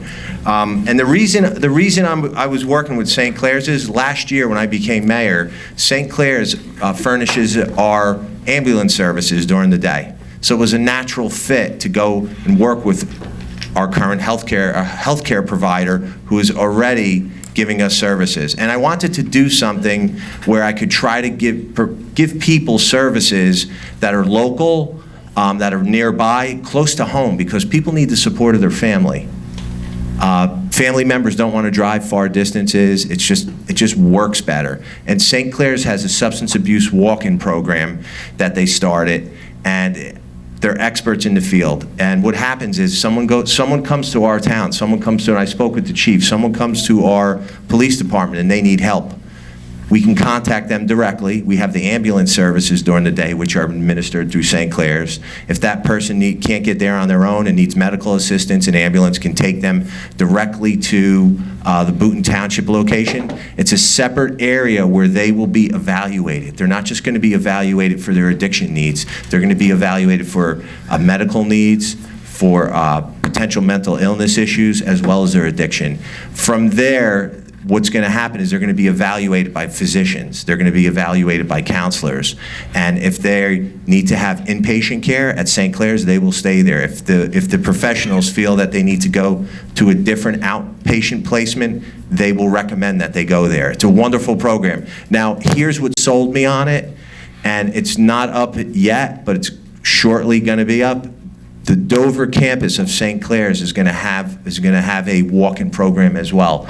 St. Clair's is in the process of getting that up and running, working with the state. So now we have our local folks who have issues, whether it be opioids, whether it be alcoholism, whatever addiction issues that may befall somebody, they'll be able to stay in their community, they'll be able to stay local, and we'll be able to have the support of their family members and friends. And if the professionals that run these programs, the physicians, the counselors, run the programs, feel that the people need out a certain placement, they will be able to recommend that person, whether it be Daytop, whether it be CARES in Rockaway Borough to work with counselors. What'll happen is it'll be a central processing area where it'll be farmed out to, the appropriate referral. I have some brochures, if you guys, I'm gonna put them out over there if you want to let your family and friends know, if anybody who doesn't know about the program. It's a wonderful program. It's staffed by professionals, physicians, very, very, very comprehensive. The third thing that I'm working on is I have a friend who started a program with the state for children and adults with disabilities. And we had some form of that a few years back with the police department, where if a call is made where an individual has a child or an adult who has autism, is blind, has any sort of disability, it'll be put in the CAD system. So if they get a call for service, the police, if they get a call for service to a particular residence, it'll come up in the CAD when they punch it in the communication center. So the officer that is responding will know that that particular person, that somebody resides in that house, so they'll know how to deal with them. But we're trying to take it one step further, and we're working out some issues. We have to see if it's compatible, the computer program. What we're going to do is have folks sign up. If they have a child or an adult with special needs, they'll be able to sign up, they'll be able to get an ID, and they'll be able to have that ID for themselves to carry that. It'll be a picture of that person in the CAD system. There's always technical aspects to this, the computer, the IT end of it, so we're trying to work that out right now. But those are some good things that I think we're moving forward with, some things that will enhance our community, the safety, the social services end that are very important. Besides plowing your roads, I think that we owe it to each other to try to take care of each other as best we can. Thank you. And Mr. Mayor, if I may, real quick? Sure. Is there any potential with the Paris programs and the Hope One programs to make any mentions about them that are up and running currently? Absolutely. This St. Clair's, I actually spoke to them about that. This program is so comprehensive. The Parry program deals with sending folks to, that's why I mentioned Daytop, that deals with young adults, I think under 21, I think. Would I be correct? Might even be a little younger. Okay, under 21. So if someone goes to St. Clair's and St. Clair's feels that that's an appropriate placement, they might send that person to that facility. Folks over 21 I don't think that they're, and don't quote me on this because I'm not an expert on Daytop, but I don't think that they house adults. No, they have outpatient. Okay, they have outpatient. So if they have outpatient, so if you need an inpatient facility for somebody who's under 21, It's under 19. under 19, they may go to Daytop. If it's somebody older than 19, they may have to go to a different inpatient placement. If they need outpatient, counseling, they still may be able to go to Daytop. So it depends on what the needs of the individual are. But my hopes was that when you're speaking about people who have addiction issues, it's not always just the addiction. A lot of people have mental illness that goes along with that needs to be treated. They need to be stabilized before they can really, before that counseling can take hold. If they're ill, it's not going to be, it's not going to work if somebody's not healthy, if somebody's not feeling well. So I wanted to try to promote a program that's going to deal with the whole entire person. And I think that St. Clair's really fits the needs of the community. And they definitely deal with Hope One. They deal with, like I said, they deal with Daytop. They deal with all of the programs that are out there. You see that a lot of the towns are grabbing onto that Perry program, and I don't know if that's something we were going to do too, to try to encapsulate that. It's really not necessary. I don't think, Chief, how many people have we had that have actually, that you know of, have come to our police department? Police department, none that I know of. Okay. I mean, I don't know the statistics of it, but they can. The Perry program is a referral program. It's somebody comes into the police department, and I think someone from Daytop comes out. I'm not, with Perry, somebody. I'm sorry, Chief. The referral is made to Daytop. The referral is made to Daytop. This will just be a different referral. This will be dealt with a healthcare professional. They'll go locally. My Daytop is in Mendham. Yes. Wonderful program. I had a lot of experience with it. I've attended events there when I worked for the sheriff's office. Wonderful, wonderful placement. They do a tremendous job. This program keeps people a little bit closer, keeps them in their own community.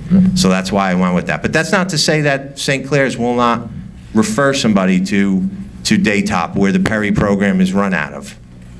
Thank you. Town Attorney? Thank you, Council President. Mr. Brooks, welcome. Wish you all the best. Council President, thank you for restoring the report of the Township Attorney to the agenda. I know it was on the agenda at the last meeting. Quite frankly, after being muzzled for almost 2 years, I was too shocked to really say anything. So, thank you again. Just a word, which you heard Mr. Alardi reference when he had the opportunity to speak publicly. Council President Sackett and Councilman Friedlander asked for the assistance of the mayor of the administration in providing me to discuss issues related to short-term rentals with the White Meadow Lake Property Owners Association. The mayor was happy to provide that assistance, and along with the council president, Mr. Sackett, and Mr. Friedlander, we went to White Meadow Lake today, met with the Property Owners Association board or interested members of the Property Owners Association, and we're going to take a look at the possibility of constructing a viable ordinance that will hopefully address the issue of short-term rentals, which, as some of the residents persuaded at least me, and I know the council president and Mr. Friedlander, are causing significant problems in the area. So we're moving forward with that, and that's going to be presented once we get a draft to the Ordinance Committee under the guidance of Mr. Friedlander. The Ordinance Committee, which probably hasn't operated also for the last 2 years. But let's see, wrestling group, the New World Order. Here we are, and I'm pleased to see it. Thank you, Town Attorney. Just real quick, before we move on, when I became council president and Mr. Jackson, council vice president, Mr. Jackson had reached out to administration about once a month having department heads and everyone here to give a quick report of what's going on in their department, so everyone in town knows what's going on, and I appreciate that being able to work together, administration, to see everyone here tonight, so thank you. Moving on to Ms. Seeger. Okay, I first want to thank the council for approving our ordinances tonight so the staff can get moving on the capital projects for the township. So I'm sure they're very happy when I tell them all tomorrow. The second thing is I want to say, I don't know if anybody read it, the township, along with the Historical Society and Margaret Hickey and her firm, applied to the State Historical Preservation Grant for Fort Fayche. And I am pleased to say that the committee was so impressed that they have recommended full funding of $348,388 to come to Fort Fayche. That will be recommended to the committee, and they have to approve it down at the state, but it was a very competitive grant, and we were fully recommended for funding. So I'd like to thank the Historical Commission along with Recreation and Engineering who helped with that project. That's all I have. Just going right down the line. There we go. Ms. Palmieri. We are well underway working on the 2020 budget. The budget packets will be given to department heads. We're shooting for October 3rd, and they'll be due back to administration and myself October 18th. And then we'll be starting the budget hearings with those departments probably about the first or second week in November, and we'll be moving on about the same track that we were in the past. Thank you.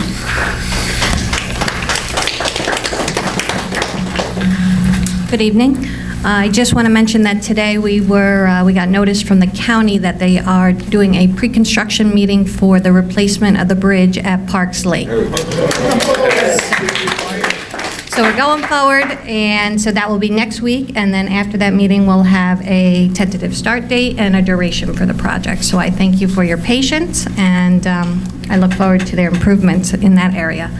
Also, I've been working with administration on the bid specs for our municipal parking lot here.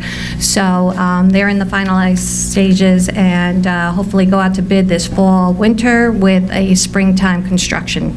So again, I thank you and in advance for your patience for that project too. And Taylor Street roadway improvements in the Birchwood section. Thank you.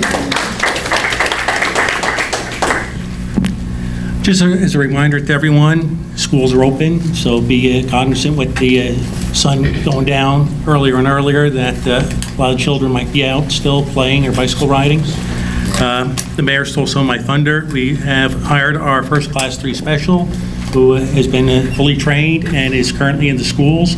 Actually, this evening, he was attending the various welcome back programs in the grammar schools. And I'm happy to say that Officer Scott Haig is following the tradition of his father, Ronnie Haig. If some of you older residents recall, his father was a police officer in Rockaway Township for 25 years and was the driving force in introducing the DARE program, our first anti-drug program in the township. And we're happy to say that he's continuing that tradition, hopefully for many more years. We're continuing with the regular patrols of the school buses and the schools themselves. Officers are doing walkthroughs and perimeter checks of all their schools several times throughout the day while the schools are open. And also, as fair warning to everyone, with the school buses, we have details out in unmarked vehicles where if you pass a stopped school bus with lights on, you're going to be stopped. So we have several of those details out with unmarked vehicles. In regards to the upcoming Jewish holidays, we've met with the security committees for both White Meadow Temple and the Shabbat Center. I don't want to get into particulars, but we've discussed increasing the security at both locations for the high holy days. We've noticed an increase in frauds, especially targeting seniors throughout the township. To help alleviate that, this evening, our Detective Bureau, along with the Captain Shearer, present an anti-fraud and internet safety program at Fox Hills this evening. They should be finishing up about now, just to inform our seniors that with all these various internet and telephone frauds going on, basically the things that they have to be cognizant of when they get these unknown callers calling, asking them for their personal information, asking them about their banking information. And last thing I'd like to mention is this Sunday, September 29th, we're hosting our first bicycle rodeo at Peterson Field, the upper parking lot, between 11 a.m. and 1 p.m. What we're going to be doing is we're going to have bicycle safety demonstrations, and we're also going to be giving away bicycles to the top winners in the slaloms and the bicycle safety obstacle course. So if you have any children or grandchildren, bring them on out. We'll be there 11 a.m. to 1 p.m. this Sunday. That's the end of my report. Thank you. Mr. Cabot. Council President, I can't top free bicycles. I'd first like to address Councilmember Noon's concern about the rabid raccoons in Denville. Just really quickly, it's true that raccoons are the #1 terrestrial spreader of rabies, and it's also true that Denville had a slight uptick in the number of rabid raccoons they observed. I've known Meredith Petrillo, Denville's animal control officer, since the early 90s when we worked together in Randolph. And I know it's common practice that with a couple of additional cases of rabid raccoons to increase the surveillance and to take specimens and deliver them to the Trenton Biological Laboratory, the State Department of Health. So I'm not surprised that they've put out advisories and they've had a number of additional raccoons. That said, we've had no unusual activity here. When Ms. Seeger advised me last night of your concern, I did check quickly just to make sure that the data is pretty consistent year to year, and that includes very recently in Rockaway. But we do remind residents that if they notice any unusual activity with a wild animal like a raccoon, or for that matter with a companion animal that they notice outdoors, just to advise us. And because it is a local and state law to vaccinate all dogs for rabies, that's the best protection against rabid raccoons, et cetera. And it is a local law to vaccinate cats as well. And just to call the Division of Health, call in Community Services. If anybody notices any unusual activity or thinks there's an animal suspect, we have a full-time animal control officer and we have 2 on-call animal control officers who keep very busy and who are available to follow up on those. But no unusual activity to this point. And I plan by the week's end in posting some advisories on the website, not alerts, but just informational documents for residents just on safe ways to go about interactions and hopefully not interactions with wild animals, especially raccoons. And I don't know if you had any other questions, but I'm happy to address them. Okay. I just had a couple of other things to announce, and they're just events that the public and the governing body probably would be interested in. We do have our annual flu campaign happening in October in this very room, Thursday, October 10th from 4 to 6 p.m. We'll have a clinic, and also Thursday, October 24th from 11:30 a.m. to 1:30 p.m. And also that day, October 24th, from 4 p.m. to 6 p.m. So if residents are interested in a free flu shot, they can just call up the Division of Health or stop in if you're in the building and register. Registration is required. We have a blood chemistry screening that we do semi-annually for cholesterol level, triglycerides, et cetera. Thursday, October 17th from 9 to 10 a.m., and that also requires pre-registration. We have our Fall Clean Communities Cleanup Day, which is happening on Saturday, October 19th from 9 a.m. to 11 a.m., and we're always happy that we get several dozen residents usually that come out and participate. We have free T-shirts. We provide equipment like rakes and shovels, and we also have mini grants available for nonprofit groups for participating in the cleanup and a bunch of other Clean Communities swag. So we encourage residents to give us a call and register to participate. The focus will be on Lake Ames on Snake Hill Road, and if we have a large number of participants, we'll also expand it to other parks in town. Again, October 19th, Saturday, so please give us a call to register. And finally, we have 2 rabies clinics coming up in the near future. Free rabies shots for your pets if they're due. 540 Green Pond Road at the Public Works Garage. The first clinic will be Saturday, November 9th from 9 a.m. to 12 p.m. And the second clinic will be Saturday, December 7th from 9 a.m. to 11 a.m. So please bring your dogs and cats, and we will make sure that they get the proper vaccination. Thank you. Thank you. Mr. Shear. Good evening. Just real quick to, as it's already been mentioned, we are well into our paving program. We'll be starting paving, finishing St. Bernard's tomorrow, going into White Meadow Lake, and then heading into the northern area, all the way up Longview, Sunny Hill, or Sunset Terrace and all that. So that is well in the works. We are gearing up, and I also want to thank that the paving that was done in the Birchwood area and the Mount Hope, Coburn, that area, I do want to thank my superintendent, Al North. He spearheaded a program with the New Jersey Natural Gas Company, which saved the town literally probably well over $100,000. We are starting to gear up for the snow season. We're starting to get all the sanders out and make sure they're all in good working order, as well as all the rest of the trucks. In the water area, we're getting ready to do a significant improvement to the Rockaway Township well field by hopefully going out to bid very shortly to drill our new well, which is a major improvement to the water supply for the township. And in the parks area, you know, the fall sports are out there. Peterson Field, as was mentioned last council meeting, looks awesome for the football, and Dave and his crew is doing their job to keep everything ready for the fall. And then I'll leave it up to them if they want to add to it. Anybody got anything to add? You got the game, you have nothing to say, you're sitting back there. I'll give you a little bit of an update for water and sewer. It's not that dramatic, but so far this year to date, the utility has continued with their leak detection program. It's been going on for a few years. We've located 43 leaking curb boxes and had them repaired, so they're no longer leaking, along with 27 sewer cleanouts that was located along with that were broken. Good news, we don't like to talk about them, but to date, this year we've only had 7 breaks as compared to 21 last year. And the winter that we had the year before significantly lowered, you know, those numbers with the shifting in the grounds. We are going to be starting in the middle of October. We're going to be starting an aggressive hydrant flushing program so that we can isolate and find hydrants that may or may not be working. We're going to start in the condo complexes first. Fox Hills, Greenbrier, Mountain View, and the Point here at Stoneview. That'll be on the township website.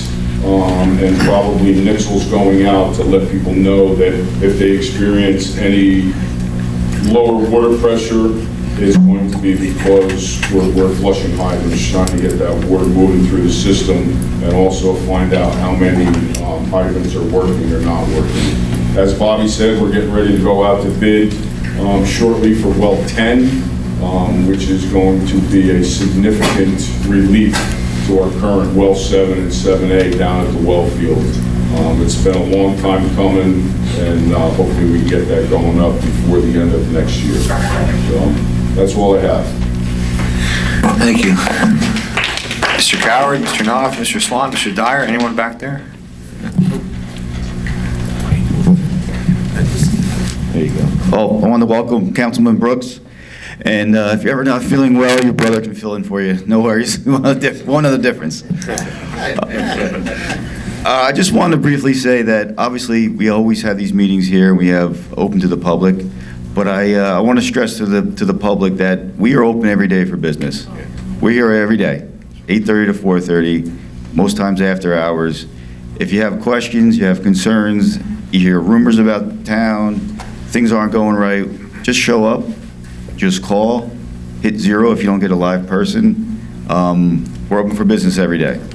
There's a ton of professionals here who are doing a great job. So I can't stress enough that make an appointment, make a phone call, show up. We're here every day. So thank you. Thank you. I just wanted to announce Thursday, we tentatively will be paving West Lake Shore first, then moving over to Mountain White Meadow Road in Navajo. So just bear with us with the traffic control. Be taking care of the lake first, and then moving on to Meriden Road, probably Monday, looking Monday. The second is with the TVs with elderly people. We do go collect them for them on a per diem basis. Get a phone call, I send a couple guys over to do that.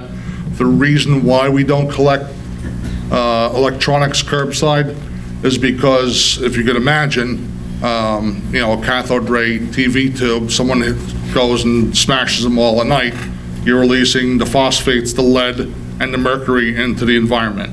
So that's why we don't collect curbside. But we do collect it for seniors who do need it. I do have a couple signs that are in the works for the electronics at the recycling centers. I'll just change them up a little bit. They're not made yet. If the containers are full, just place them on the ground and we'll handle it from there. Is there a way to notify the seniors so they know that there's an opportunity for the town to help them? I mean, I don't know if there's already something that's out currently now on Facebook or an email or... We can change the website, the recycling website, and change the Recollect app to state that. Okay. Very good. You know what I can do? I can have us put out a notification. Like, instead of people having to go look on the website, we might be able to send out a notification, like when they're paving a road, and it notifies you. Right. And then, let you know, do the grapevine mentality, let your neighbors know if you have elderly neighbors. But would that notification be on there all the time, 24/7, 365? No. Through the app.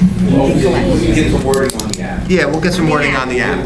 Yeah. Just so that they have an idea. I mean, maybe there's a requirement of one to be eligible to receive that service. Yep. So that not everybody, but there's, again, some of these TVs and the big screen, I mean, there's some things there, and it would be a lot easier for those who get it delivered to put it in their home, have no other way of getting it out. I had an old TV, it was 222 pounds. It took 3 people to get it out of my house. Thank you. Get to the dump, so. I got Mr. Coward. Yeah, it's been covered a couple times, but the trunk or treat is being moved to Park Lake this year. It's going to be a little bit of a different event, and the township and the borough are working together to make that event a bigger and better thing, so that there's more opportunity for kids to trick or treat, and for community vendors and businesses to come out and share their presence. So if anyone does have a local business that would like to have a small booth or table at the Dark Lake event on October 26th, please have them reach out to the Division of Recreation. Just give us a call. We'll have more information on that forthcoming. We're still working it out a little bit because of the conjunctive nature of doing it with the borough, trying to make sure that everyone's on the same page before we put anything out. And then the police bicycle rodeo is coming up this weekend up at Peterson, and for anyone who's interested in coaching over the winter, please keep an eye on the township website. The Division of Recreation will be holding a Rutgers Safety Clinic on October 22nd. It's a certification that Rutgers does through the township, and you have to have it in order to be a coach. So if you're looking to coach in the winter, make sure you get that certification in October. So that's all I got. Thank you. Mr. Swan? No report at this time. We saved you for last. You nothing to add? Thank you. And thank you for all the administration, department heads for coming to me tonight. We appreciate it. Number 18, moving on to closed session, resolution R19-186. Council President, may I just interrupt for 1 moment? Okay. I'm going to have to sign off now, but before I do, I want to thank Al Knott for being so cooperative and always a pleasure to work with. I've had so many wonderful compliments about him from our constituents and the township. I also, before I leave, I just want to say that I do believe, Council President, this meeting was held in violation of OPMA for continuing the business after excluding Mr. Jedynak. The Appellate Division has recognized phone participation as valid, and I think it's an atrocity. So I have to sign off. Right now, I will not be able to attend the discussion. Patty, I hope you feel better. Thank you. Thank you. Moving back to closed session. R19-186, resolution authorizing executive closed session in accordance with New Jersey Open Public Meetings Act, NJSA 10-4-6, to discuss proposed health department shared services agreements. Should I read the whole thing? We're going to go the whole thing? Or, okay. We're good. Have a motion? So moved. Second. Please call the roll. Councilmember Quinn? Yes. Councilmember Friedlander? Yes. Councilmember Noon? Yes. Councilmember Kelly? No, you're in violation of 4:6-13. Next. Abstain. Vice President Jackson? Yes. President Sackett? Yes. 5 yeses, 1 abstention, 2 abstention, 1 no, 1 abstention. Motion carries. We'll, should be about 30 minutes or 10 minutes. We'll go into the conference room.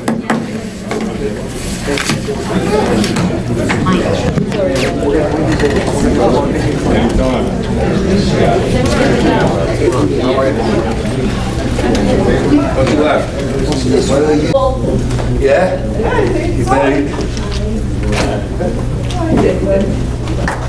Welcome, young man. You didn't have one. You're in trouble, Joe. He got you. Good. So you. Many other members of the council want to arrest him. Hello. Yeah. I'm gonna sit.